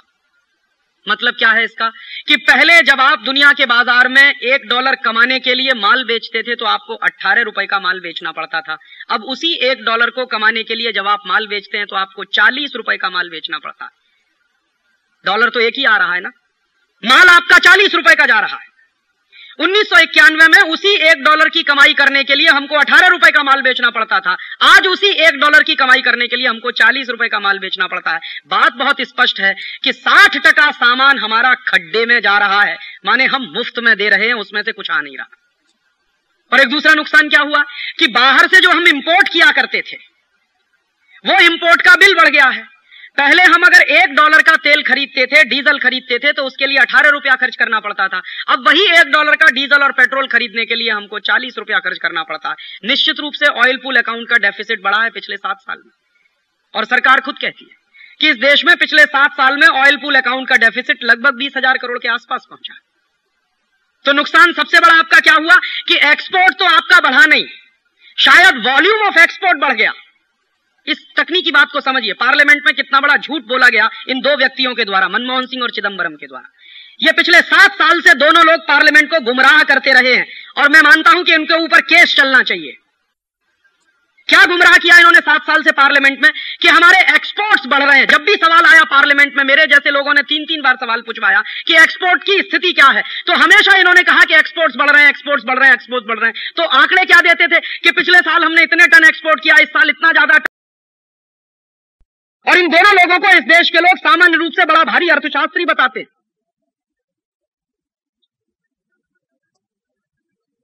अब ये इंटेलेक्चुअल प्रोस्टिट्यूशन है कि अर्थशास्त्र है, तय करें हम इसको कि 7 साल से पार्लियामेंट में आप झूठ बोलते रहे, पूरे देश की जनता को गुमराह करते रहे कि हमारे एक्सपोर्ट्स, वॉल्यूम ऑफ एक्सपोर्ट्स बढ़ रहे हैं। वॉल्यूम ऑफ एक्सपोर्ट से मुझे क्या लेना देना, एक्सपोर्ट अर्निंग्स बताइए कितनी बढ़ रही। अब वो बात खुली है। अब वो बात कैसे खुली है, जब सरकार जाने को हुई है तो हमारे देश के फाइनेंस सेक्रेटरी ने एक दिन कहीं कुछ कह दिया होगा, किसी पत्रकार ने उनको खींचा होगा, ग्रिल किया होगा, तो उनके मुंह से निकल गया होगा, तो उन्होंने कह दिया कि एक्सपोर्ट अर्निंग्स में तो बहुत बुरी तरह से कमी आई है पिछले 7 साल में। और अगर व्हाइट पेपर आए इस देश के पार्लियामेंट में तो आपको निश्चित रूप से पता चल सकेगा कि आपकी एक्सपोर्ट अर्निंग्स में कितनी कमी आई है। तो एक्सपोर्ट अर्निंग्स आपकी कम होती चली गई, इंपोर्ट्स बिल आपके बढ़ते चले गए। निश्चित रूप से क्या हुआ, ट्रेड डेफिसिट बढ़ गया। और 1991 में ग्लोबलाइजेशन के पहले जो ट्रेड डेफिसिट था इस देश में वो 2000 करोड़ का था। आज ट्रेड डेफिसिट भारत सरकार के आंकड़ों के अनुसार 20,000 करोड़ का हो गया है। तो 20,000 करोड़ का ट्रेड डेफिसिट लेकर हम बैठे हुए हैं, और ये रिकॉर्ड हुआ है। पिछले 50 साल में भारत की अर्थव्यवस्था में 20,000 करोड़ का ट्रेड डेफिसिट कभी नहीं हुआ जो अभी हुआ है इस समय। दूसरा का नुकसान हुआ कि आपके देश में विदेशी कंपनियों को ग्लोबलाइजेशन, लिबरलाइजेशन के नाम पर खुली छूट मिली। क्या कह के कहा गया कि अगर विदेशी कंपनी नहीं आएगी तो कंपटीशन कैसे होगा मार्केट में, और कंपटीशन नहीं होगा तो भारतीय कंज्यूमर को फायदा कैसे मिलेगा मार्केट में। तो विदेशी कंपनियों को खुली छूट देनी ही पड़ेगी ताकि डोमेस्टिक इंडस्ट्री कंपटीशन में आ सके। तो आप देखिए, जब ग्लोबलाइजेशन शुरू हुआ था, नया था, तो पेप्सी आया था, कोका कोला आया था, और इस देश में उनको बुलाया गया था। उसी के साथ साथ एक इंडियन कॉम्पिटिटर भी था, पार्ले प्रोडक्ट्स। तो उसका थम्स अप था मार्केट में, उसका लिम्का था मार्केट में, कोका कोला था मार्केट में, और लहर पेप्सी था मार्केट में। तो 2 बाहर से आई हुई कंपनियां थी और एक इंडियन कंपनी थी। और इंडियन कंपनी पार्ले प्रोडक्ट्स तो बहुत बड़ी है, इसके साथ साथ कैंपा भी था, चरणजीत सिंह वाला। 777 जो बेचा करता था, और कैंपा के साथ साथ एक और था गोल्ड स्पॉट। भले ही छोटी कंपनी थी लेकिन मार्केट में कॉम्पिटिटर के रूप में तो उनकी हैसियत थी ही। तो क्या हुआ कि नया नया जब ग्लोबलाइजेशन शुरू हुआ था तो ऐसा माना जाता है कि उस समय कंपटीशन नहीं था। कंपटीशन तो तब होगा जब मल्टीनेशनल को खुली छूट मिलेगी। तो उस समय क्या होता था, आप प्राइसिंग में पैरिटी करके देख लीजिए। हिंदुस्तान में जब पेप्सी नया नया बिकने के लिए आया, कोका कोला नया नया बिकने के लिए आया, तो उस समय पेप्सी की बोतल बिकती थी 3.25 रुपए की, 3 रुपए 25 पैसे की पूरे देश में। कोका कोला भी 3.25 रुपए का था, और थम्सअप उस समय 3.5 रुपए का था। तो थम्सअप वाले को भी अपने दाम कुछ कम करने पड़े, उसने भी 3.25 रुपए का किया। तो पेप्सी 3.25 रुपए का, कोका कोला 3.25 रुपए का, गोल्ड स्पॉट भी 3.25 रुपए का, माने नॉर्मल 3 रुपए 25 पैसे से 3 रुपए 50 पैसे के रेंज में सभी बोतलें बिका करती थी इस देश में। फिर क्या हुआ, चूंकि विदेशी कंपनियों को खुली छूट है, उन्होंने मार्केट में इंडियन कंपनियों को टेक ओवर करना शुरू कर दिया। जैसे साउथ कोरिया में हुआ। साउथ कोरिया की बड़े बड़े पब्लिक सेक्टर और वहां के प्राइवेट सेक्टर की कंपनियों को जिस तरह से अमेरिकन कंपनियों ने टेक ओवर किया, वैसे ही भारत में भी शुरू हो गया। तो क्या हुआ, एक दिन हमको अखबार में खबर मिली कि पूरा का पूरा पार्ले प्रोडक्ट चला गया कोका कोला के कंट्रोल में। अब आप जरा इस बात पर ध्यान दीजिए कि पेप्सी और कोका कोला अगर इस देश में कंपटीशन करने के लिए आए थे तो उन्होंने पार्ले को टेक ओवर क्यों किया?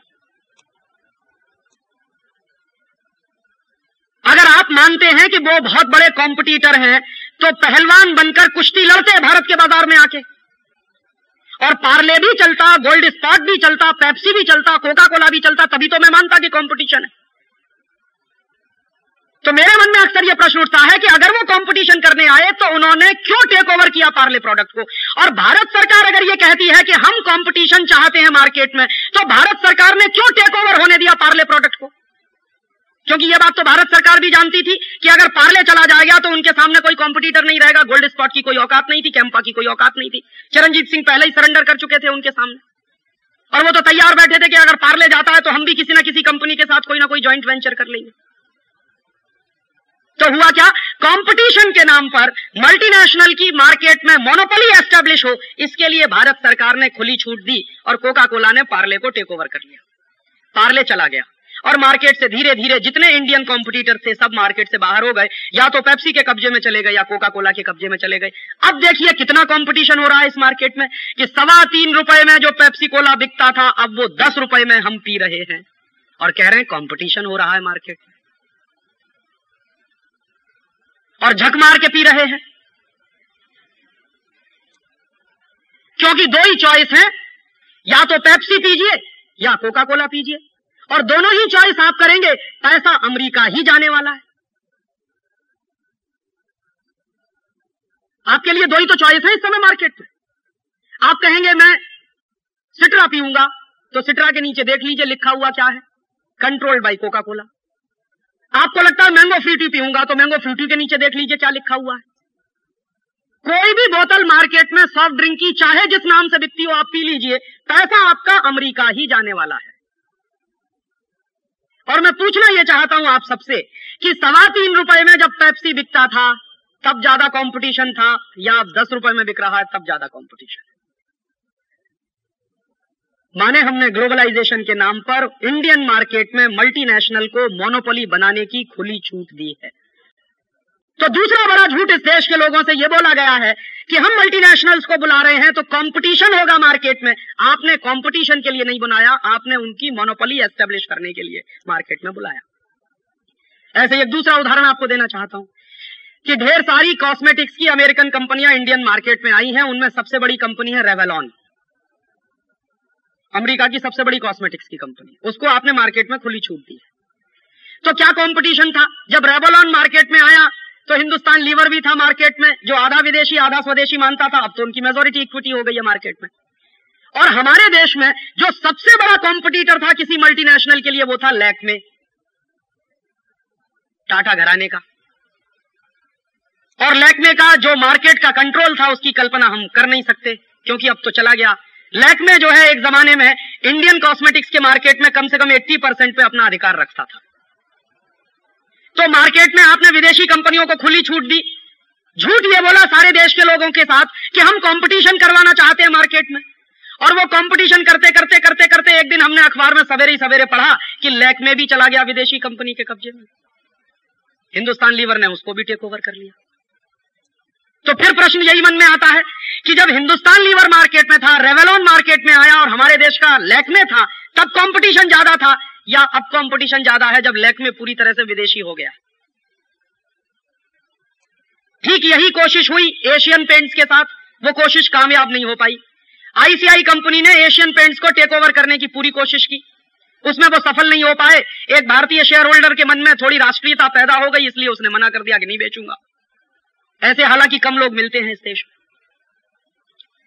तो वो कोशिश उनकी फेल हो गई। अदरवाइज तो इस देश की सबसे बड़ी प्राइवेट सेक्टर की सबसे बड़ी डोमेस्टिक कंपनी जो पेंट्स बनाती है, एशियन पेंट, वो चली गई होती आईसीआई के कंट्रोल में। तो कंपटीशन हो कहां रहा है? मार्केट में तो मोनोपोली होती चली जा रही है, हम देख रहे हैं, हमारी आंखों के सामने मोनोपोली हो रही है। कंपटीशन देने वाला पहले कभी टॉम को हुआ करता था मार्केट में, वो टॉम को चला गया हिंदुस्तान लीवर के पेट में। तो कंपटीशन देने वाले इस देश में जो 36 बड़े इंडस्ट्रियल एम्पायर थे, वो तो जा चुके हैं पिछले 7 साल में विदेशी कंपनियों के पेट में। तो कंपटीशन हुआ है कि मोनोपोली एस्टेब्लिश हुई है मार्केट में।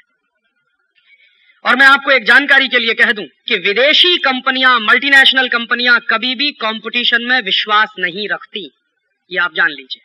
वो हमेशा कार्टेलाइजेशन में विश्वास रखते, वो कार्टेल्स बनाते। और ये जो चक्कर हमारे देश में चल रहा है कंपटीशन के नाम पर, कंट्रोलिंग का पूरी इकोनॉमी को, पूरे मार्केट में मोनोपोली का, ये चक्कर इस समय अमेरिका में भी चल रहा है और यूरोप में भी चल रहा है। अमेरिका की बड़ी बड़ी कंपनियां आपस में मर्ज कर रही हैं। आईबीएम और आईसीएल दोनों के मर्ज होने की तैयारी चल रही है इस समय। बोइंग और जनरल मोटर्स आपस में मर्ज करने को तैयार बैठे हैं। रथियन कॉर्पोरेशन मर्ज करना चाहता है जनरल इलेक्ट्रिक के साथ। तो सारी के सारे अमेरिकन इकोनॉमी में हम देख रहे हैं कि सिवाय कार्टेलाइजेशन के कुछ हो नहीं रहा है। और वहां क्या हो रहा है, जो भी कंपनी मार्केट में कंपटीशन दे सकती है उसको या तो टेक ओवर कर लो या मार्केट से उसको आउट कर दो। आइदर कोऑप्ट और करप्ट, यही प्रिंसिपल है डेमोक्रेसी का। वही प्रिंसिपल मार्केट में है मल्टीनेशनल्स के माध्यम से कि या तो इंडियन कंपनियों को टेक ओवर कर लो या उनको मार्केट से आउट कर दो, किसी भी तरीके से। ये इनके इन प्रकार है। तो कंपटीशन हुआ कहां है मार्केट में पिछले 7 साल में? और फिर एक दूसरी बात और कहना चाहता हूं आपसे कि कंपटीशन किसका किसके बीच हो सकता है। कंपटीशन शब्द की डेफिनेशन है, अगर उसको समझने की हम कोशिश करें तो कोई 19-20 का पार्टनर हो तो उनमें कंपटीशन हुआ करता है। लेकिन ऐसा नहीं हो सकता कि एक तरफ बेन जॉनसन खड़ा है और दूसरी तरफ एक टांग वाला कोई नौजवान खड़ा है और आप कहो कि 100 मीटर स्प्रिंट दौड़ो। वहां कंपटीशन नहीं हुआ करता कभी भी। मैं कहना यह चाहता हूं कि एक तरफ तो दुनिया के 56, 60, 70, 75 देशों में व्यापार करने वाले मल्टीनेशनल्स हैं, जिनका एक एक साल का टर्नओवर भारत सरकार के नेशनल बजट से कई कई गुना ज्यादा है। और दूसरी तरफ हमारे देश की स्मॉल स्केल इंडस्ट्रीज हैं जो 50,000 में, 1 लाख में, 10 लाख में, 1 करोड़ में, 2 करोड़ में काम करती हैं। तो 1 करोड़ 2 करोड़ में काम करने वाला आदमी 500 करोड़ वाले के साथ कंपटीशन करेगा कि उसके पेट में समा जाएगा? कैसे संभव है ये तो आप कंपटीशन शब्द का बेइज्जती कर रहे हैं कहकर कि हमारे स्मॉल स्केल को उनके साथ कंपटीशन करना चाहिए। वो तो कभी संभव नहीं हो सकता। हाँ, संभव हो सकता है, हमारे देश के जो जायंट्स पब्लिक सेक्टर हैं वो कर सकते हैं कंपटीशन मल्टीनेशनल के साथ, उनमें ये ताकत है। और हमारे देश के जो बड़े पब्लिक सेक्टर मल्टीनेशनल से कंपटीशन करने की शक्ति रखते हैं, जिनकी ये क्षमता है, उन्हीं पब्लिक सेक्टर्स को जानबूझकर भारतीय बाजार से बर्बाद करने की चाल चली जा रही है। मैं आपको चैलेंज के साथ कहता हूं कि अमेरिका की एनरॉन कंपनी को अगर टक्कर दे सकता है तो बीएचईएल दे सकता। बीएचईएल में यह कुवत है कि वो एनरॉन को टक्कर दे सके। और बीएचईएल वालों का यह दावा है कि हमसे आप बिजली पैदा करवाओ तो ₹1.70 यूनिट में हम आपको देने को तैयार हैं। लेकिन बीएचईएल का आप प्रपोजल नहीं लेंगे, एनरॉन का लेंगे, क्योंकि वो ₹4.5 यूनिट में बिजली देने वाला है आपको। और आप कहोगे कि बीएचईएल कंपटीशन करे एनरॉन के साथ, वो कैसे संभव है? छोड़ दो ना मार्केट में। अगर आप ये विश्वास करते हो कि कंपटीशन होना चाहिए मार्केट में, तो आपने टेंडर्स इनवाइट क्यों नहीं किए हिंदुस्तान के पब्लिक सेक्टर से? क्यों आपने एनरॉन के साथ एग्रीमेंट होने दिया इस देश में? हो जाने देते, टेंडर्स इनवाइट होने देते, जिसका सबसे लोएस्ट बिड निकलता उसको प्रोजेक्ट मिलता। वो तो हुआ नहीं इस देश में। कंपटीशन हो कहां रहा है इस देश में? कंपटीशन के नाम पर आपके मार्केट में मोनोपोली स्थापित करने की कोशिश की जा रही है। और हमको जितनी देरी से समझ में आएगा उतना ही इस देश का नुकसान बहुत ज्यादा हो चुका होगा, क्योंकि अब तक 36 बड़े इंडस्ट्रियल एम्पायर जा चुके हैं विदेशियों के कंट्रोल में, और अगले 2-3 साल यही चलता रहा तो जो बचे कुचे हैं वो भी चले जाएंगे विदेशियों के पेट में। और तीसरी एक बात और कहना चाहता हूं कि ये जो ग्लोबलाइजेशन लिबरलाइजेशन हुआ, इसने भारत के बाजार में, जैसे मैंने आपसे कहा, बहुत लोग कहते हैं कि अमेरिका ने देखो कितनी फ्री बना दी है अपनी पूरी की पूरी इकोनॉमी। मैं आपको जानकारी दे दूं, अमेरिका में एंटी डंपिंग के जो कानून चलते हैं इस समय, वो दुनिया में सबसे शक्तिशाली माने जाते हैं। अमेरिकन मार्केट में कोई भी कंपनी डंप नहीं कर सकती, और अमेरिकी सरकार ने सबसे मजबूत डिपार्टमेंट इस समय कोई बनाया हुआ है तो एंटी डंपिंग का डिपार्टमेंट है उनके यहां। और एंटी डंपिंग का जो लॉ है अमेरिका में, वो अभी मैंने देखना शुरू किया है कि देखें उन्होंने क्या किया है अपनी डोमेस्टिक इंडस्ट्री के प्रोटेक्शन के लिए। तो आप पढ़ेंगे तो आपको थोड़ा सा चक्कर आ जाएगा कि जिस अमेरिका के बारे में आपको गलतफहमी से प्रचार किया जाता है कि वो फ्री इकोनॉमी में विश्वास करने वाला देश है, अमेरिका 100% प्रोटेक्शन की इकोनॉमी में विश्वास करता है। और उसका सबूत है कि उन्होंने अपने देश में एंटी डंपिंग का कानून जो कभी बनाया हुआ था, उन्होंने 40 साल पहले उसको रिन्यू किया है और उसको इतना सख्त बना दिया है कि दुनिया के कोई भी देश का माल अमेरिकन मार्केट में डंप नहीं हो सकता। और अगर आपने डंप करने की कोशिश की तो वो आपको सबक सिखा सकते हैं। फॉर एग्जाम्पल, एक बार हिंदुस्तान के स्कर्ट्स एक्सपोर्ट करने वाले लोगों ने अमेरिकन मार्केट में स्कर्ट्स को डंप करने की कोशिश की, तो अमेरिकी सरकार ने बहुत सख्ती के साथ अपने कानून का इस्तेमाल किया उसका, और उसका नतीजा क्या निकला? 2 तरह से उन्होंने इस्तेमाल किया। एक तो पेनल्टी लगा दी जो इंडियन एक्सपोर्टर्स अमेरिकन मार्केट में काम करने वाले थे, दूसरा इंडियन स्कर्ट्स के बॉयकॉट का नारा भी दे दिया बिल क्लिंटन ने। और एक दिन बिल क्लिंटन ने वॉशिंगटन डीसी चौराहे पर इंडियन स्कर्ट्स की होली जला दी और पूरे अमेरिकन लोगों से कहा कि बॉयकॉट अमेरिकन स्कर्ट्स। क्यों? क्योंकि वो डंप कर रहे हैं हमारे मार्केट में। तो इंडियन एक्सपोर्टर्स सीधे हो गए, जो डंप करने की कोशिश कर रहे थे वो बिल्कुल सीधे हो गए। और अब अमेरिकी शर्तों पर यहां से स्कर्ट जा रहा है। और आपको मैं जानकारी दे दूं कि यहां से जितना स्कर्ट जा रहा है अमेरिका में, उसका कोटा फिक्स है। बहुत कम लोग ये बात जानते हैं। हिंदुस्तान से जितना बेस्ट क्वालिटी का टेक्सटाइल और कपड़ा अमेरिका में जाता है, यूरोप में जाता है, उसका कोटा फिक्स है। और आप उस कोटे से 1% ज्यादा नहीं डंप कर सकते उनके मार्केट में। एक तरफ अमेरिका हमसे ये उम्मीद करता है कि तुम तुम्हारा पूरा बाजार खोल दो, तुम अपनी डोमेस्टिक इंडस्ट्रीज को प्रोटेक्ट मत करो। दूसरी तरफ अमेरिका अपनी डोमेस्टिक इंडस्ट्रीज को प्रोटेक्ट करने के लिए कोटा सिस्टम आज भी चलाता है। और हमारे पास सबसे ज्यादा एक्सपोर्ट करने लायक है क्या? हमारे पास एक्सपोर्ट करने लायक सबसे ज्यादा अगर है तो या तो टेक्सटाइल है या हमारे पास कुछ प्राइमरी प्रोडक्ट्स हैं। दोनों ही स्थितियों में उन्होंने कोटा फिक्स कर रखा है, आप इससे ज्यादा कर नहीं सकते। और कैसे अमेरिकन इंडस्ट्रीज को प्रोटेक्ट किया है अमेरिकन गवर्नमेंट ने, उसकी समझ देखिए, सूझ देखिए कि भारत से कालीन निर्यात होता है, गलीचा, पता नहीं मराठी में उसको क्या कहते हैं मुझे मालूम, कारपेट। तो कारपेट हमारे देश से बेस्ट क्वालिटी का एक्सपोर्ट होता, अमेरिका में जाता, यूरोप में भी जाता। तो हमारे कारपेट ने जब वहां मार्केट बनाना शुरू किया तो अमेरिकन सरकार ने हल्ला मचाना शुरू किया कि इंडियन कारपेट बनाने में चाइल्ड लेबर लगता, इसलिए इसको बैन करो। तो चाइल्ड लेबर के नाम पर हमारे देश के कारपेट पर उन्होंने कोटा फिक्स कर दिया। और देखिए इनका दो मुहा चरित्र देखिए कि अमेरिका में अगर 14 साल का बच्चा फैक्ट्री में काम करता है और पढ़ाई करता है तो कहते हैं ये सेल्फ सफिशिएंट है, सेल्फ रिलायंट है।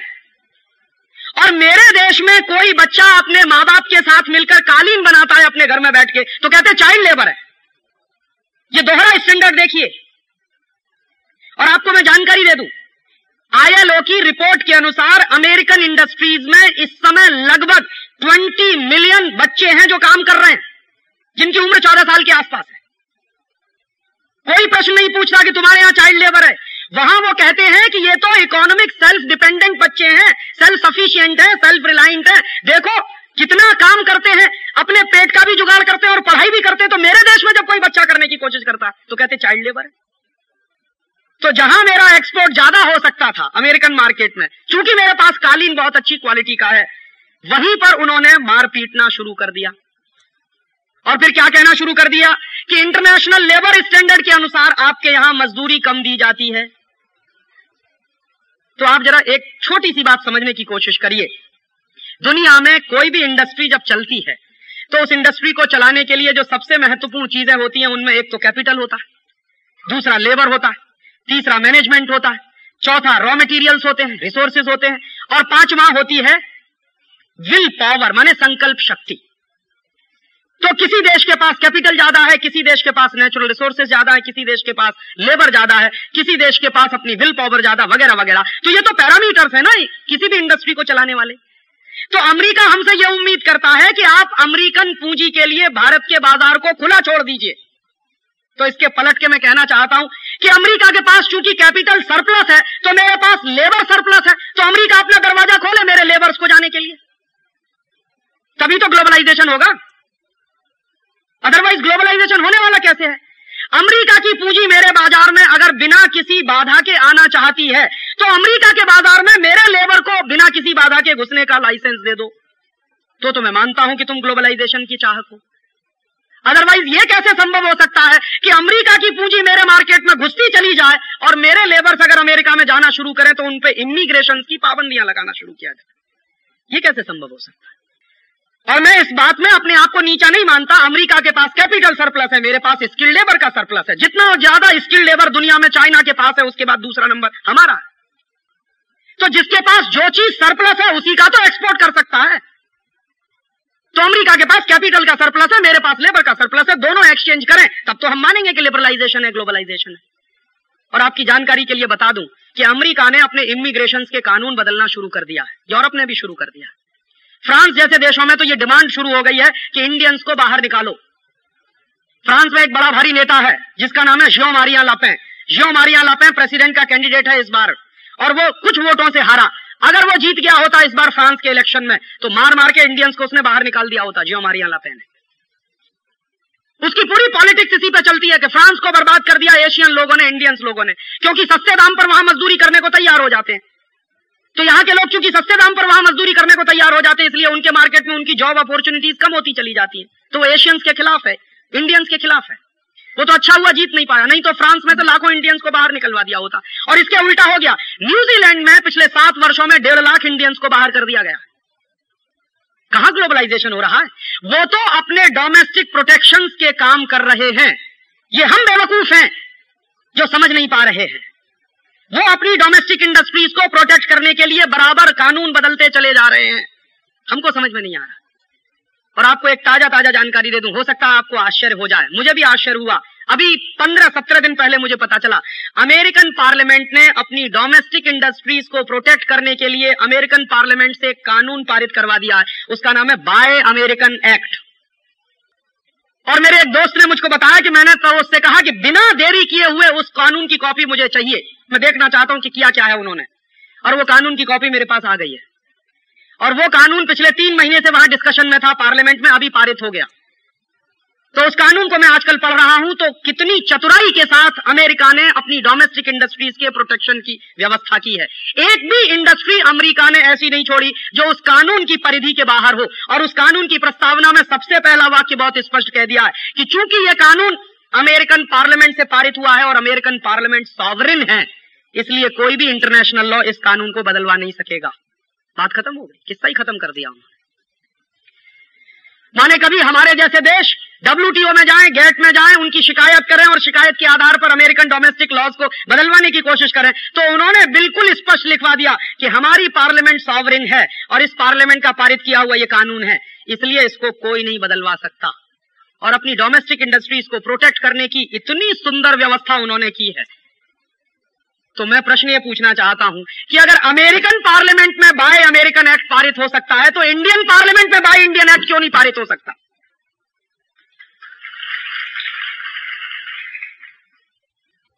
और अमेरिकन पार्लियामेंट में जब बाय अमेरिकन एक्ट पारित हुआ है तो हिंदुस्तान में लिबरलाइजेशन, ग्लोबलाइजेशन के समर्थकों ने चू नहीं मुंह से निकाला, और ना अंतर्राष्ट्रीय अर्थव्यवस्था का समर्थन करने वाले अर्थशास्त्रियों ने चू किया मुंह से।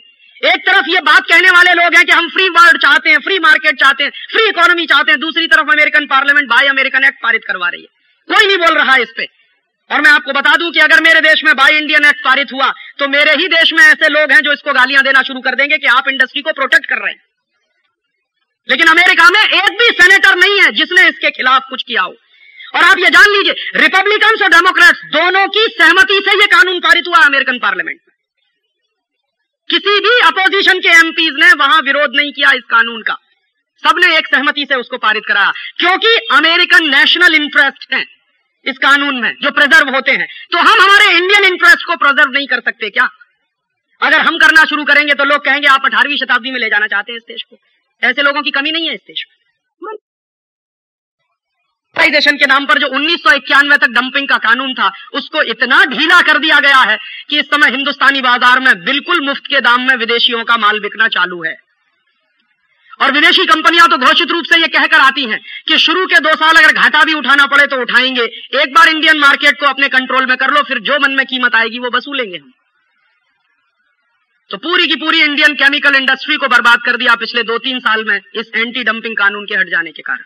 और कैसे बर्बाद हुई इंडियन केमिकल इंडस्ट्री, आप तो समझदार हैं इसलिए एक ही स्टेटमेंट में समझ जाएंगे कि बाहर से आने वाला जो रॉ मटेरियल है और फिनिश प्रोडक्ट है, दोनों पे ड्यूटीज एक जैसे। बर्बाद कर दिया पूरी डोमेस्टिक इंडस्ट्री को पिछले 3 साल में इन लोगों ने। पूरी इलेक्ट्रॉनिक इंडस्ट्री को बर्बाद कर दिया इन्होंने, पूरी की पूरी पेपर इंडस्ट्री को बर्बाद कर दिया इन लोगों ने इस देश में। और अब अगले 2 महीने के बाद इस देश में टेक्सटाइल इंडस्ट्री बर्बाद होने जा रही है, क्योंकि अब ताइवान की कुछ कंपनियों को भारत सरकार ने लाइसेंस दे दिया है और वो आ रहे हैं इस देश में 20 रुपए में सिली सिलाई शर्ट बेचेंगे। करो कंपटीशन आप उनके साथ। और वो कैसे बेचेंगे ताइवान के लोग 20 रुपए में सिली सिलाई शर्ट, इस बात की गंभीरता को समझ लीजिए। कई लोग ये तर्क देंगे कि अगर वो 20 रुपए में बेच सकते हैं तो आप क्यों नहीं बेच सकते? तो समझिए कि वो क्यों बेचेंगे। ताइवान की सरकार एक्सपोर्ट में भयंकर सब्सिडीज देती है। और दूसरी बात, ताइवान की हर कंपनी को लोन मिलता है 3.5% के इंटरेस्ट पर। तो चूंकि ताइवान की गवर्नमेंट अपनी कंपनियों को एक्सपोर्ट में भयंकर सब्सिडीज देती है और 3-3.5% का उनका लोन है, इंटरेस्ट लोन है, हमारे देश की कंपनियों को इंटरेस्ट देना पड़ता है 14, 15, 16% और कभी कभी तो 20-25% तक चला जाता है। और भारतीय सरकार बिल्कुल समर्थन नहीं करती हमारी कंपनियों का। ताइवान की सरकार तो अपनी कंपनियों के पीछे खड़ी हुई है। हमारी सरकार तो अपनी कंपनियों को जितनी गालियां देनी होती हैं दे लेती है, क्योंकि इस देश में गाली देना स्वदेशी को ही सबसे ज्यादा आसान है। एक फैशन बन गया है स्वदेशी को गाली देना। अपने देश को गाली देना प्रोग्रेसिव होना माना जाता है, अपनी संस्कृति को गाली देना प्रोग्रेसिव होना माना जाता है, और स्वदेशी को गाली देना भी प्रोग्रेसिव होना माना जाता है। परेशानी तो इस बात की है इस देश में कि यहां जो अपने देश को जितनी ज्यादा गाली दे, जो अपनी संस्कृति को जितनी बुरी भली कह दे, जो अपने देश के स्वदेशी को जितना बुरा भला कह दे, वो उतना ही अधिक प्रोग्रेसिव, इतना ही बड़ा इंटेलेक्चुअल। ये तो डेफिनेशन है इस देश की। और जो यहां स्वदेशी का समर्थन करे, जो भारतीय संस्कृति का समर्थन करे, जो अपने राष्ट्र की बात करे, राष्ट्रीयता की बात करे, राष्ट्र धर्म की बात करे, वो कहते हैं ये सब 18वीं शताब्दी के भोंपू हैं। और इन बेवकूफों को मालूम नहीं है कि राष्ट्रीयता कभी भी 18वीं और 21वीं शताब्दी की नहीं हुआ करती। राष्ट्रीयता हमेशा नवीन होती है, चिरनवीन हुआ करती। और स्वदेशी कभी पुराना नहीं हुआ करता। स्वदेशी जितना जरूरी 18वीं शताब्दी में था, उतना ही जरूरी 21वीं शताब्दी में भी है। नहीं तो अमेरिका को बाय अमेरिकन एक्ट नहीं बनाना पड़ता। बाय अमेरिकन एक्ट माने क्या? अमेरिका अपने देश में स्वदेशी को बढ़ाना चाहता है, सीधी सी बात। तो स्वदेशी जितना महत्वपूर्ण था 19वीं शताब्दी में, उतना ही आज भी है। और यह कभी पुराना नहीं हुआ करता। कई बार आप ये गलत स्टेटमेंट मत करिएगा कभी भी गलती से कि हम 18वीं शताब्दी में जाना चाहते हैं। ये 18वीं शताब्दी में जाना नहीं है। शायद आने वाली 21वीं शताब्दी के यही 2 बड़े नारे होंगे, स्वदेशी और सेल्फ रिलायंस। और हो सकता है ये प्रोग्रेसिव होने की एक बड़ी निशानी माना जाए। हमारे यहां तो तकलीफ ये है कि हमको किसी को राष्ट्रीयता की बात भी सिखानी पड़ती है तो जापान का उदाहरण देना पड़ता है। इससे ज्यादा तकलीफ की बात और क्या होगी इस देश में कि मुझे मेरे देश में किसी को राष्ट्रीयता सिखानी है तो जापान का उदाहरण देना पड़ता है, फ्रांस देना पड़ता है, चीन का देना पड़ता है, फलाने का ढिमाके का। मैं मेरे देश के उदाहरण को देकर इस देश में राष्ट्रीयता नहीं सिखा सकता। ये प्रॉब्लम्स हैं इस देश की, सीरियस प्रॉब्लम्स हैं। और ये प्रॉब्लम सबसे ज्यादा इस देश में पढ़े लिखे लोगों में है, ये भी मैं आपको बता दूं। जो गांव में रहने वाला साधारण आदमी है वो तुरंत समझ जाता है कि राजीव भाई आप क्या कहना चाहते हैं। लेकिन जो जितना बड़ा डिग्री होल्डर है वो उतना ही ज्यादा तर्क करता है कि राजीव भाई आप कुछ कहना भी चाहते हैं कि नहीं कहना चाहते। पे भी इस देश में बहस हो सकती है, स्वदेशी पर भी बहस हो सकती है। ये वही वर्ग है इस देश में। और एक बात और कह दूं, ये वो वर्ग है इस देश में जो अंग्रेजों के साथ गुलामी में पला है, बड़ा हुआ है, अंग्रेजियत पे पला है, बड़ा हुआ है। तकलीफ इस वर्ग की ये है। और यही वर्ग था जो अंग्रेजों का सबसे ज्यादा समर्थक था इस देश में। इस देश में जिनको राय बहादुरी मिली है उन लोगों पर जरा नजर तो डाल लीजिए कि वो लोग कौन थे जो अंग्रेजों के राय बहादुर के तमगे लिए छाती पे लगा के घूमते थे। वो सब इंटेलेक्चुअल लोग थे हिंदुस्तान में, और अंग्रेजों के खिलाफ लड़ाई लड़ने वाला वो गांव का किसान था, मजदूर था। वही तकलीफ आज भी इस देश में है। हम देखते हैं, इस बात को समझते हैं, महसूस करते हैं। और अंत में आपसे एक दो बात और कहना चाहता हूं कि ये जो ग्लोबलाइजेशन, लिबरलाइजेशन के नाम पर जो कुछ हो रहा है इस देश में, उस पर गंभीरता से आंखें खोलकर जो सच्चाइयां हैं उनको सामने लाकर विचार करने की कोशिश करिए। और अगर आपको लगता है कि हम किसी गलत रास्ते पर जा रहे हैं तो पूरी ताकत के साथ उसका विरोध करिए, नहीं तो आपकी ईमानदारी का कोई मतलब नहीं है। 7 साल बहुत होते हैं किसी भी देश में एक एक्सपेरिमेंट को चलाने के, और 7 साल में हमको पता चल गया है कि रिसेशन भयंकर है, बेरोजगारी भयंकर है। इस ग्लोबलाइजेशन के नाम पर प्लानिंग कमीशन के आंकड़े बताते हैं कि 1991 में गरीबों की संख्या 32 करोड़ थी, अब गरीबों की संख्या 40 करोड़ हो गई है। 8 करोड़ लोग ज्यादा गरीब हुए हैं पिछले 7 साल में। गरीबी में जो हिंदुस्तान जी रहा है, ग्लोबलाइजेशन उसके लिए नहीं है। ग्लोबलाइजेशन तो इस देश में विदेशी कंपनियों के लिए है। और कोई मुझसे पूछता है कि राजीव भाई, अगर आप जैसे विचार का आदमी ग्लोबलाइजेशन करे तो क्या चीज ध्यान में रखेगा? अगर मेरे जैसे आदमी को ग्लोबलाइजेशन करने की जरूरत पड़ी तो मुझे हिंदुस्तान के गरीब दिखाई देंगे और न्यूक्लियस में वो रहेंगे, ना कि विदेशी पूंजी और विदेशी कंपनियां। अगर हमको ग्लोबलाइजेशन करने की जरूरत भी पड़ेगी तो हमारे पैरामीटर्स क्या होंगे? हमारे पैरामीटर्स विदेशी पूंजी के नहीं होंगे, हमारे पैरामीटर्स विदेशी कंपनियों के नहीं होंगे। हमारे पैरामीटर्स में होंगे हिंदुस्तान के 40 करोड़ गरीबी की रेखा के नीचे रहने वाले लोग। ग्लोबलाइजेशन से तो आपने इस देश के गरीबों को जिंदा रहने का भी अधिकार छीन लिया है, क्योंकि इस ग्लोबलाइजेशन के नाम पर 50 पैसे किलो वाला नमक अब 8 रुपए किलो में बिक रहा है। करोड़ों गरीबों को इस देश में सिवाय नमक के रोटी खाने के अलावा कुछ दूसरी चीज सपने में भी नहीं आती है। आप जिस वर्ग से आते हैं, आप शायद तुअर की दाल खा सकते हैं, बासमती चावल खा सकते हैं, 2 सब्जियां खा सकते हैं। हिंदुस्तान में 40 करोड़ लोग तो रोटी से नमक मिलाकर या रोटी को मिर्ची के साथ मिलाकर खाते हैं। और उन 40 करोड़ लोगों में जिनके पास ऑन एन एवरेज एक दिन में खर्च करने के लिए 5 रुपया भी नहीं है, उनको अगर आप 8 रुपए किलो का नमक बेच रहे हैं तो आप ये कर क्या रहे हैं? ये ग्लोबलाइजेशन नहीं हो रहा है, ये इकोनॉमिक रिकॉलोनाइजेशन हो रहा है इस देश का। लेकिन मेरे देश में आजादी के 50 साल के बाद अब नमक पर इतना भयंकर टैक्स है कि 50 पैसे किलो वाला नमक 8 रुपए किलो में बिक रहा है और इस देश में कोई उफ नहीं कर रहा है।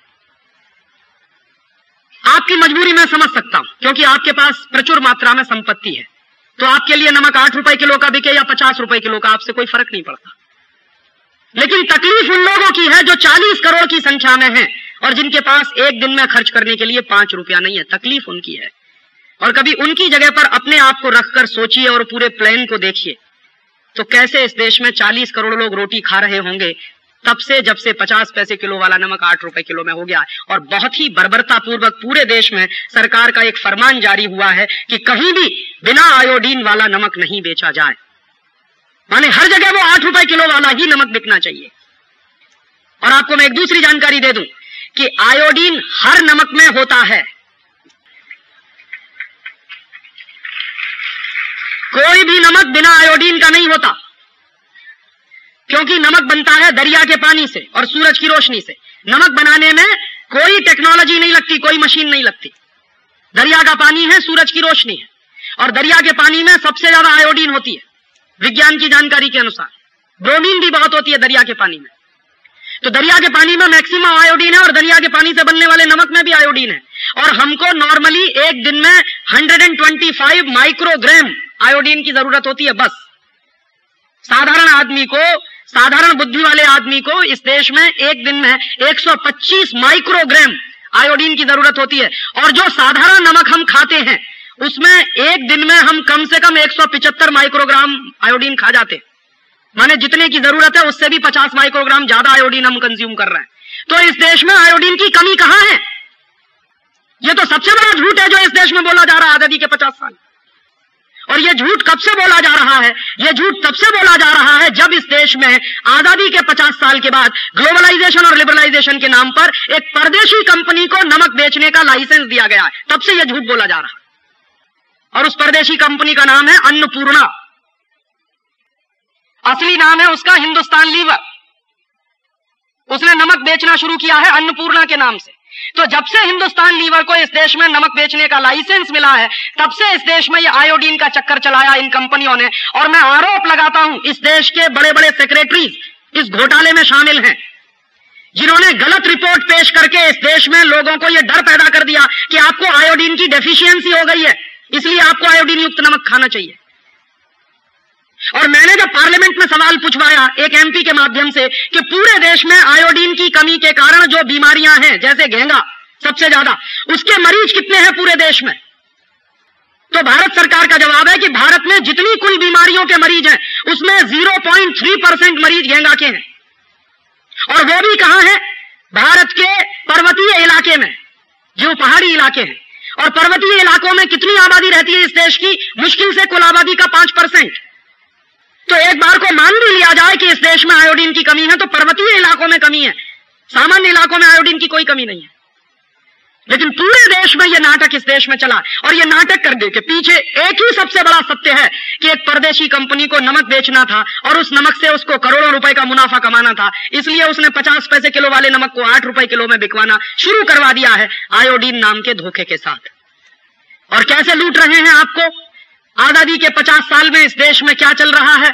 आयोडीन युक्त अगर नमक बनाया जाए तो 1 किलो नमक जो अभी बनता है कच्छ में, उसका कॉस्ट ऑफ प्रोडक्शन आता है 25 पैसा। तो 25 पैसे में 1 किलो नमक बन जाता है। और उस नमक में आयोडीन इंट्रोड्यूस करनी पड़े 1 किलो नमक में, तो कुल खर्चा होता है और 25 पैसा, माने 50 पैसे में 1 किलो नमक आयोडीन युक्त। अतिरिक्त आयोडीन युक्त नमक 50 पैसे में 1 किलो बन जाता है। तो भारत सरकार के कुछ टैक्स वैक्स होंगे, कुछ खर्चे होंगे। हालांकि मैं मानता हूं कि नमक पर टैक्स नहीं होना चाहिए, लेकिन फिर भी ऐसी बेदर्दी सरकारें हैं जिन्होंने नमक पर भी टैक्स लगा रखा है। तो कुछ टैक्स वैक्स मान लीजिए आप, और कुछ ट्रांसपोर्टेशन का भी मान लीजिए, तो 50 पैसे किलो वाले नमक में आमदनी भी मिला के, इनकम भी मिला के 1 रुपए किलो में बिक जाना चाहिए, लेकिन वो बिक रहा है 8 रुपए किलो। और औसतन 1 किलो नमक पर जो मुनाफा है वो 6.5 रुपए के आसपास का है। और सारे देश में कितना नमक बिक रहा है इस समय? भारत सरकार के आंकड़े बताते हैं 40 लाख टन नमक घरों में इस्तेमाल हो रहा है इस समय। तो 40 लाख टन नमक अगर घरों में इस्तेमाल हो रहा है और 1 किलो नमक 8 रुपए में है और 1 किलो नमक पर 6.5 रुपए का प्रॉफिट है, तो आप जान लीजिए आपकी जेब से 2400 करोड़ रुपए एक साल में लूटे जा रहे हैं आयोडीन के नाम पर। और आजादी के 50 साल में अगर इसी देश की सरकारें देश के गरीब लोगों के खीसे में से 2400 करोड़ रुपए निकाल रही हैं, तो इन सरकारों को हम क्या कहें? मैं कभी कभी जब बहुत गुस्सा होता हूं और दुखी होता हूं तो मैं कहता हूं कि नाथूराम गॉडसे ने तो गांधी के शरीर की हत्या की थी और इन लोगों ने तो गांधी के विचार को मार दिया है। ये तो नाथूराम गॉडसे से बड़े हत्यारे हैं इस देश में।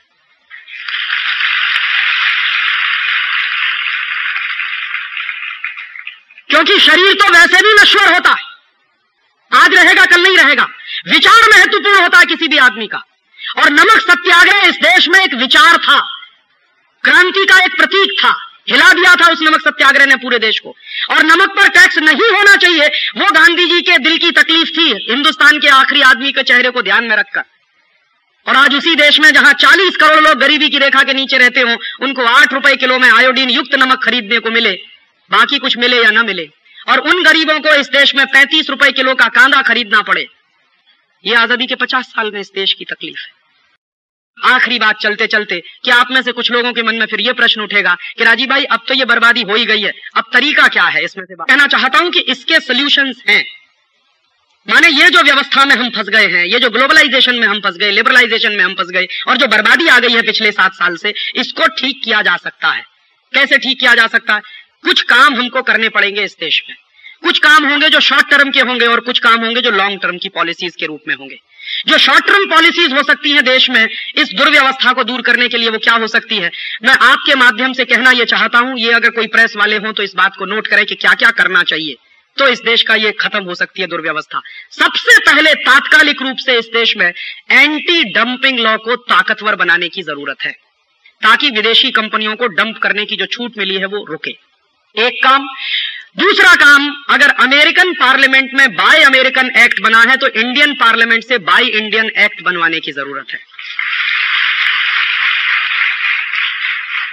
तीसरा काम, हमारे देश में ये जो विदेशी कंपनियों को लूट की खुली छूट हमने दे दी है, इसको तत्काल रोकने की जरूरत है। और कम से कम इसमें इतना क्लासिफिकेशन तो हम कर ही सकते हैं कि जिन सेक्टर्स में जीरो टेक्नोलॉजी है और जो चीजें हमारी जरूरत की नहीं है, उदाहरण के लिए Pepsi Cola, Coca Cola, Thums Up, Limca, Citra, या उनके potato chips, Ruffles, Hostess, Top Ramen, बिनीज, या फिर उनकी नूडल्स, या फिर उनका नमक, या फिर उनका आटा, या फिर उनकी कैडबरीज की चॉकलेट, या फिर उनके टॉफियां, या फिर उनके बिस्किट्स, ये जो जीरो टेक्नोलॉजी के आइटम है, ऐसे 840 प्रोडक्ट हैं इस देश में जो जीरो टेक्नोलॉजी के प्रोडक्ट हैं। तो जीरो टेक्नोलॉजी के जो प्रोडक्ट्स हैं इस देश में, उन क्षेत्रों में तत्कालिक रूप से विदेशी कंपनियों को बैन कर देने की जरूरत है कि इस सेक्टर में हमको कोई मल्टीनेशनल नहीं चाहिए, क्योंकि ये हमारे प्रायोरिटी के सेक्टर नहीं है। इस देश के गांवों को पीने का पानी चाहिए, पेप्सी कोला नहीं चाहिए। इस देश के 2 लाख गांव में पीने का पानी नहीं है, करोड़ों लोगों को पीने का पानी नहीं मिलता है, तो करोड़ों लोगों को पहले पीने का पानी चाहिए, ना कि पेप्सी और कोका कोला। इस देश में 20 लाख बच्चे हर साल बिना दूध के मर जाते हैं, उनको पहले दूध चाहिए, ना कि कैडबरीज की चॉकलेट। हमारी प्रायोरिटीज हमको समझनी चाहिए। तो हमारी प्रायोरिटीज में जो जीरो टेक्नोलॉजी के आइटम है, उनमें 100% विदेशी कंपनियों को बैन करने की जरूरत है। तो आप ये कह सकते हैं, इसमें एक कंफ्यूजन रहता है कि राजीव भाई आप क्या बोल रहे हैं, अभी जो नई आएंगी उनको बैन करना है या जो आ चुकी हैं उनकी बात कर रहे हैं? मैं बात कर रहा हूं जो आ चुकी हैं उनकी, नई आने वालों की तो बात ही नहीं कर रहा हूं। जो आ चुकी हैं उनको बैन करने की जरूरत है। तो आप पूछेंगे वो कैसे होगा? आपके देश में एक सॉलिड एग्जाम्पल है, मुरारजी भाई देसाई ने क्या किया था 1977 में। 24 घंटे में कोका कोला को नोटिस दिया था भारत छोड़ने का। तो कोका कोला ने आंखें दिखाई थी कि आप अगर मुझसे भारत छोड़ने की बात कहेंगे तो आपको मुआवजा देना पड़ेगा। तो मुरारजी भाई ने कहा कि हाँ ठीक है, मुआवजा तो दूंगा, तो पहले तुम्हारी संपत्ति जब्त करूंगा, उसको बेचकर मुआवजा दे दूंगा तुमको।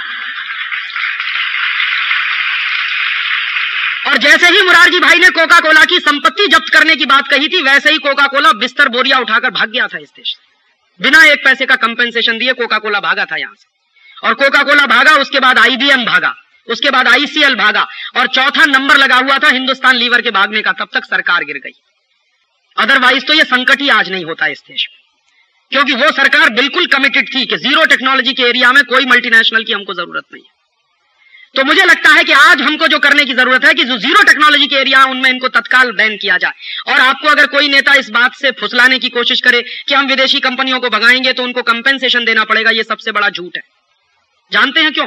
क्योंकि जीरो टेक्नोलॉजी के एरिया में जितनी मल्टीनेशनल्स काम कर रही हैं, उनके जो मेमोरेंडम ऑफ अंडरस्टैंडिंग साइन हुए हैं, सामान्य रूप से हर कंपनी के जो मेमोरेंडम ऑफ अंडरस्टैंडिंग साइन हुए हैं, उनमें 10 साल के अंदर उनको भारत से छोड़कर चला जाना चाहिए था, ऑलरेडी चला जाना चाहिए था। लेकिन 20-20 साल हो गए, 25-25 साल हो गए, 40-40 साल हो गए, वो छोड़कर नहीं भागे हैं। माने उनकी शर्तों के अनुसार उनको चला जाना चाहिए, वो इलीगल तरीके से यहां बैठे हुए हैं, तो उनको भगाने में एक पैसे का कंपेंसेशन नहीं देना पड़ेगा। और फिर एक काम और करना पड़ेगा कि फाइनेंशियल मार्केट में जो लूट मची हुई है उसको तात्कालिक रूप से बंद करना पड़ेगा, और फाइनेंशियल कैपिटल पर जो निर्भरता हमारी हो गई है, इस निर्भरता को खत्म करना पड़ेगा। और ये जो पूंजी के लिए कटोरा लेकर हम चले जाते हैं दूसरे देशों में भीख मांगने के लिए, ये भीख मांगना बंद करिए। भारत बहुत बड़ा देश है। और मैं तो कभी कभी कहता हूं, लेकिन ये मजाक में नहीं, गंभीर बात कह रहा हूं, हमारे देश में बंबई, दिल्ली जैसे शहरों में बेगर्स एक्ट बना हुआ है। आप जानते हैं, भिखारी अगर दिल्ली के हवाई अड्डे पर भीख मांगता हुआ पकड़ा गया तो उसको जेल में बंद कर देते। क्यों बंद कर देते? क्योंकि वो 50 पैसे की भीख मांगता है, 1 रुपए की भीख मांगता है। और हमारे देश के ये जो बड़े बड़े best finance minister billions of dollar की भीख मांग कर लाते हैं, इनकी जगह कहां होनी चाहिए फिर? तो हमको भीख मांगना बंद करना है, विदेशी पूंजी की हमको जरूरत नहीं है। तो आप पूछेंगे वो कैसे? हमारे देश में स्वदेशी पूंजी ही इतनी मात्रा में है कि उसी का इस्तेमाल हम नहीं कर पाते। रिजर्व बैंक ऑफ इंडिया के फिगर्स हैं कि इस देश में जो GDP है वो करीब करीब 8 लाख करोड़ का है एक साल का, उसका 24% हमारे डोमेस्टिक सेविंग्स हैं एवरी ईयर। तो 2 लाख करोड़ की हमारी बचत है इस देश में एक साल की। और 2 लाख करोड़ की अगर बचत है हमारे देश में एक साल की, तो ये 2 लाख करोड़ की पूंजी को हम क्यों नहीं मोबिलाइज कर सकते भारत में इस्तेमाल करने के लिए? तो मुश्किल जानते हैं क्या है? इस देश के नेताओं की विश्वसनीयता पर लोगों को संदेह है। अन्यथा जो देश के लोग 2 लाख करोड़ रुपया बचत कर रहे हैं, वो पूंजी मार्केट में क्यों नहीं लगाई जा सकती? लोगों को भरोसा नहीं है सरकारों पर, नेताओं पर भरोसा नहीं है। और ये जो 2 लाख करोड़ की डोमेस्टिक सेविंग्स है, इसको हम बहुत आसानी के साथ 3-3.5 लाख करोड़ पर ले जा सकते हैं, बशर्ते कि हिंदुस्तान के हर घर में एक छोटा सा संकल्प आए कि मैं मेरे जीवन में गैर जरूरी सामान इस्तेमाल नहीं करूंगा। मेरी जितनी आवश्यकता है, मेरी जितनी जरूरत है, उतनी जरूरत पूरी करने के लिए मुझे जो सफिशिएंट लगेगा उतना ही इस्तेमाल करूंगा। माने हम हमारे जीवन में संयम और अपरिग्रह के सिद्धांत को लागू करें। तो संयम और अपरिग्रह का सिद्धांत अगर हम लागू करें तो यही 2 लाख करोड़ की पूंजी 3.5-4 लाख करोड़ पर पहुंच सकती है।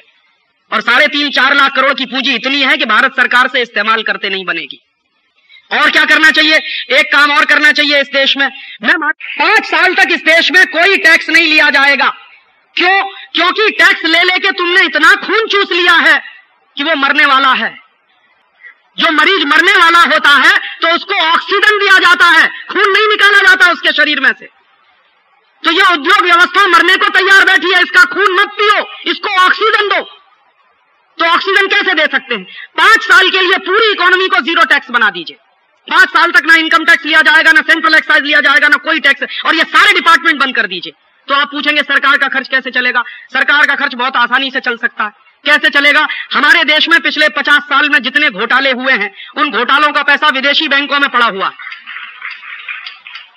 और जानते हैं कितना पैसा पड़ा हुआ? हमारे देश के भ्रष्ट नेताओं ने जो घोटाले किए हैं उसका 140 अरब डॉलर विदेशी बैंकों में पड़ा हुआ है। $140 बिलियन विदेशी बैंकों में पड़ा हुआ है।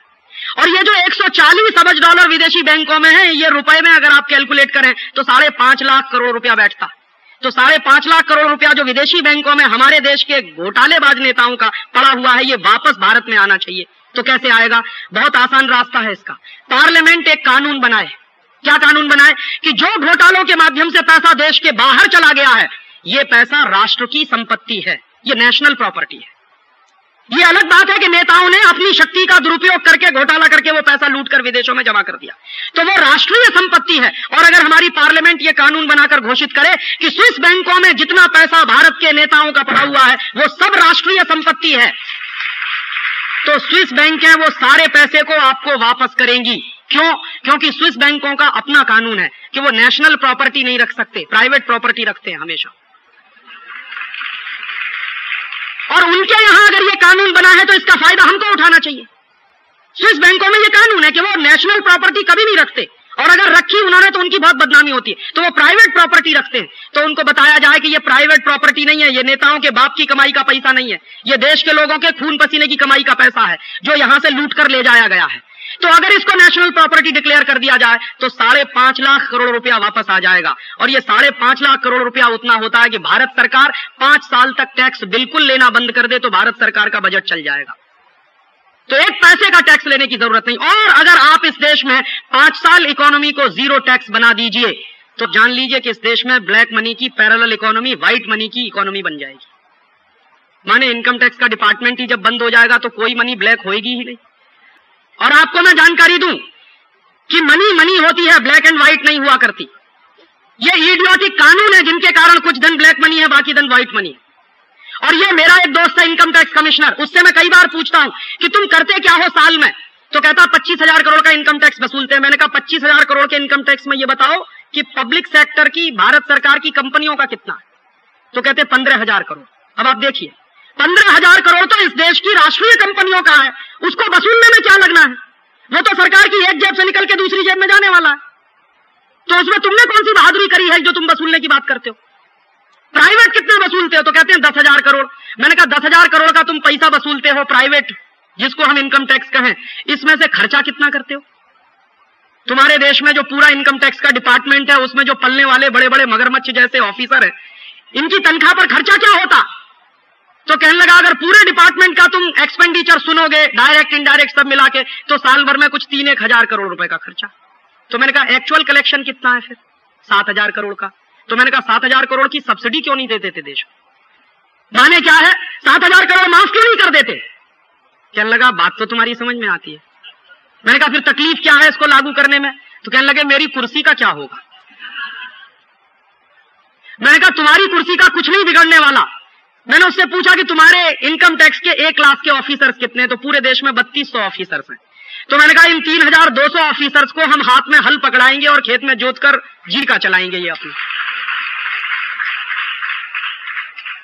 कहने लगा क्यों? मैंने कहा तुमको मालूम नहीं है कि कैपिटल फॉर्मेशन कैसे होता है?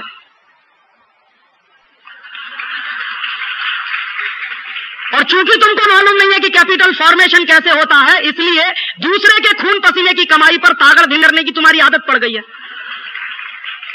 तो तुमको मालूम होना चाहिए कि कैपिटल फॉर्मेशन कैसे होता है। तो हल जोतो खेत में, जीविका मिल जाएगी इस देश में, क्योंकि धरती माता बहुत देती है। 2 जून की रोटी तो मिल ही जाएगी तुमको। तो कि बात कुछ समझ में आ रही है। मैंने कहा इससे भी ज्यादा सबसे महत्वपूर्ण बात जो समझनी चाहिए तुमको, ये मैंने उसी से पूछा कि तुम ये बताओ कि तुम्हारे इनकम टैक्स डिपार्टमेंट के कानूनों के कारण ब्लैक मनी कितना जनरेट होता है एक साल। तो कहने लगा लगभग 1.5 लाख करोड़ का।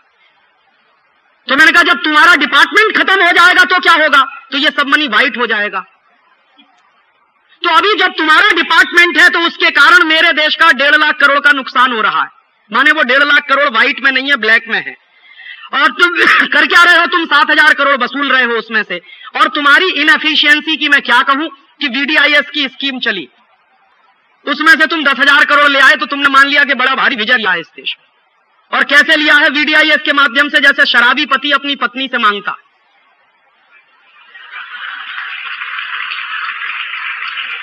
जो शराबी पति होता है वो अपनी बीवी के सामने जाके जानते हैं क्या कहता है? कि आज दे दे शराब पीने के लिए, कल से नहीं मांगूंगा तुझसे।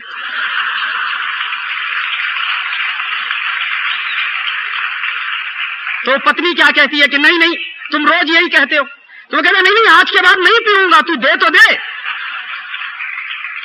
तो बेचारी पत्नी झांसे में आ जाती है, दे देती है। दूसरे दिन फिर आके छाती पे खड़ा हो जाता है कि अब आज और दे दे।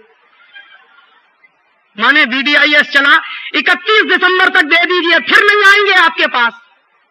यही तो था। और 31 दिसंबर पूरा हुआ तो फिर छाती पे आके खड़े हो गए कि अब तुम्हारे घर में अगर सेल्यूलर फोन है, अगर तुम्हारे पास एग्रीकल्चरल फार्म है, अगर तुमने विदेश यात्रा की है तो फिर तुमको चूसेंगे आके। तो शराबी पति को जैसे शराब की लत लग गई है, वैसे ही भारत सरकार को लत लग गई है इनकम टैक्स की। और एक दूसरी बात आपसे और कहना चाहता हूं कि अगर इनकम टैक्स डिपार्टमेंट खत्म हो गया इस देश में, सेंट्रल एक्साइज भी खत्म हो जाए, मैं तो इस देश में भगवान से प्रार्थना करता हूं, तो इस देश में 70% करप्शन खत्म हो जाएगा। करप्शन होता क्यों है और करप्शन होता कैसे है? माफ करेंगे ये बात कहने के लिए। मेरे एक बहुत अच्छे परिचित दोस्त हैं, उनका नाम नहीं लेना चाहता, बंबई में रहते। उनका एक दिन का डोनेशन जो है करीब करीब 5 से 10 लाख रुपए का है। एक दिन में डोनेट करते 5 लाख कम से कम, 10 लाख अधिक से अधिक। तो एक दिन मैंने उनसे पूछा कि आप ये जो डोनेशन करते हैं 10 लाख रुपए का, तो आपको बड़ी खुशी होती है? कि हाँ मुझे बहुत खुशी होती है। लेकिन 1 लाख रुपए का टैक्स देने हो तो 3-3 चार्टर्ड अकाउंटेंट रखे हुए हैं उन्होंने, मैनिपुलेशन करने के लिए। और आप लोग कर क्या रहे? माफ करिएगा ये बात कहने के लिए, 1 रुपया इस जेब से निकलकर उस जेब में कैसे जाए, उसी में आपकी पूरी कसरत लगी हुई है। और मैं कहना यह चाहता हूं कि इस देश का बेस्ट ब्रेन लगा हुआ है 1 रुपया इस जेब से निकलकर उस जेब में कैसे ना जाने पाए या कैसे चला जाए। तो आप अपने इंटेलेक्ट का देश के हित में क्या इस्तेमाल कर रहे हैं? यह सीधा प्रश्न मेरा आपसे है। और आपको मैं एक जानकारी और दे दूं, ICS बनने में, IPS बनने में, IRS बनने में जितनी मेहनत नहीं लगती, उससे कई गुना ज्यादा मेहनत चार्टर्ड अकाउंटेंट बनने में लगती है, ये मैं जानता हूं। तो जो मेहनत आपने की है उसका देश को कुछ तो लाभ मिलना चाहिए। और इस पर आप अपने स्तर पे सोचिए कि हम हमारे इंटेलेक्ट का इस देश को क्या लाभ दे सकते हैं। तो मैंने उनसे यही पूछा था कि आप 10 लाख रुपए का डोनेशन दे देते हैं लेकिन 1 लाख रुपए का टैक्स नहीं देते। तो जानते हैं उन्होंने क्या कहा? कि राजीव तुमको मालूम नहीं, भारत के धर्म शास्त्रों में लिखा है कि कुपात्र आदमी को 1 पैसे का भी दान नहीं देना चाहिए। तो ये भारत सरकार चूंकि कुपात्र है इसलिए मैं इसको 1 रुपया भी नहीं दे सकता। और जिसको मैं 10 लाख रुपया डोनेट कर रहा हूं उसके बारे में मुझे मालूम है कि ये कहां खर्च होने वाला है। मैं जो इनकम टैक्स देने वाला हूं मुझे खुद नहीं मालूम कि वो कहां खर्च होने वाला है। मतलब ये है, मैं कहना ये चाहता हूं कि अगर इस देश में इनकम टैक्स डिपार्टमेंट बंद हो गया, सेंट्रल एक्साइज बंद हो गया, तो चिंता मत करिए, ये देश डूबेगा नहीं। मैं एक दूसरी बात कह रहा हूं कि भारत सरकार अगर टैक्स लेना बंद करके लोगों से दान मांगना शुरू करे तो रेवेन्यू कलेक्शन 3 गुना बढ़ जाएगा इस देश में। क्योंकि यहां दान देने की बहुत पुरानी परंपरा है, लेने वाले की पात्रता चाहिए।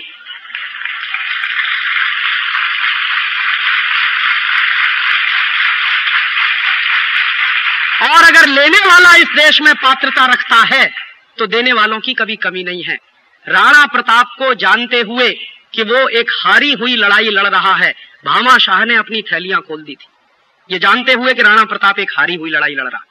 भामा शाह के सामने दोनों विकल्प खुले थे। अकबर ने संदेश भेजा था कि आप चाहो तो आपकी पूरी संपत्ति की मैं सुरक्षा कर सकता हूं, आप मुझसे मिल जाओ। भामा शाह ने यही कहा था कि अकबर, तुमसे मिलने की तो बात मैं सपने में नहीं सोच सकता। मैं जानता हूं कि राणा प्रताप हारी हुई लड़ाई लड़ रहा है, लेकिन मेरी संपत्ति सुपात्र को ही जाएगी, कुपात्र को नहीं जाने वाली। तो इस देश में ये हजारों साल की परंपरा है कि सुपात्र लोगों को कभी भी इस देश में कमी नहीं होती और कुपात्र लोगों को दान कभी देना नहीं चाहिए। तो मैं मानता हूं कि अगर सरकारें अपनी सुपात्रता सिद्ध करें इसमें, तो उनको कोई कमी नहीं होने वाली दान की। तो टैक्स नहीं लिया जाएगा, दान लिया जाएगा, और दान लेने में विनम्रता होती है, टैक्स लेने में गुंडागर्दी दिखाई जाती है। तो विनम्रता के साथ जब सरकार आपके पास आएगी और उनका ऑफिसर आएगा कि हमें केंद्र की व्यवस्था चलानी है, राज्य की कुछ व्यवस्था चलानी है, जिले की चलानी है, इसलिए आपसे दान चाहिए, तो आपका दिल खुद ब खुद पसीज जाएगा और आप शायद 1 लाख रुपए का टैक्स नहीं देंगे, लेकिन 10 लाख रुपए का दान कर देंगे। ये संभव है इस देश में, ये भारत में संभव है। ये मैं यूटोपियन बात नहीं कह रहा हूं। इस देश में हजारों साल ऐसे व्यवस्थाएं चली हैं। तो मेरा निवेदन ये है कि इस देश में अगर हम पूरी इकोनॉमी को 0 टैक्स बना दें और कोई टैक्स ना वसूला जाए, ये लॉन्ग टर्म की पॉलिसीज की मैं बात कर रहा हूं, तो इस भारत को आप सोने की चिड़िया फिर से बना सकते हैं। क्यों? मेरे एक दोस्त से मैंने एक दिन पूछा कि तुम जो उत्पादन करते हो उसमें ब्लैक कितना है, व्हाइट कितना है, एक्साइज की चोरी करने के लिए। तो उसने खुद कहा, राजीव 1:4 का रेशियो रहता है। हाँ, वो खुद कह रहा था मुझसे। तो मैंने उससे ज्यादा इंटेलिजेंसी से एक दूसरी बात पूछी कि मान लो तुमको सेंट्रल एक्साइज का डर नहीं रहे तो उसने कहा शायद इससे भी ज्यादा हो सकता है। वो फिर 1:4 नहीं है, वो 4:4 ही रहेगा, फिर चक्कर ही नहीं है कोई दूसरा। मतलब क्या है, आज जो भारत सरकार कहती है कि इस देश का जीडीपी 8 लाख करोड़ का है, मुझे ऐसा लगता है कि अगर सेंट्रल एक्साइज डिपार्टमेंट बंद हो जाए तो जीडीपी 16 लाख करोड़ का तो एक झटके में हो जाएगा इस देश में। परेशानी क्या होने वाली? तो परेशानी कहां है? परेशानी इस देश की व्यवस्था में है, जो अंग्रेजों ने बनाई थी आपको चूसने के लिए। वो व्यवस्था जब तक बदली नहीं जाएगी तब तक आप भारत को एक मजबूत आर्थिक देश नहीं बना सकते। तो तात्कालिक रूप से नीतियां क्या होनी चाहिए? तात्कालिक रूप से इस देश में नीतियां ये होनी चाहिए कि जो पिछले 7 साल में सत्यानाश हो रहा है जिन पॉलिसीज के कारण, उनको तत्काल रोकना चाहिए और एक नए रास्ते पे जाना चाहिए। और लॉन्ग टर्म की पॉलिसीज क्या होनी चाहिए?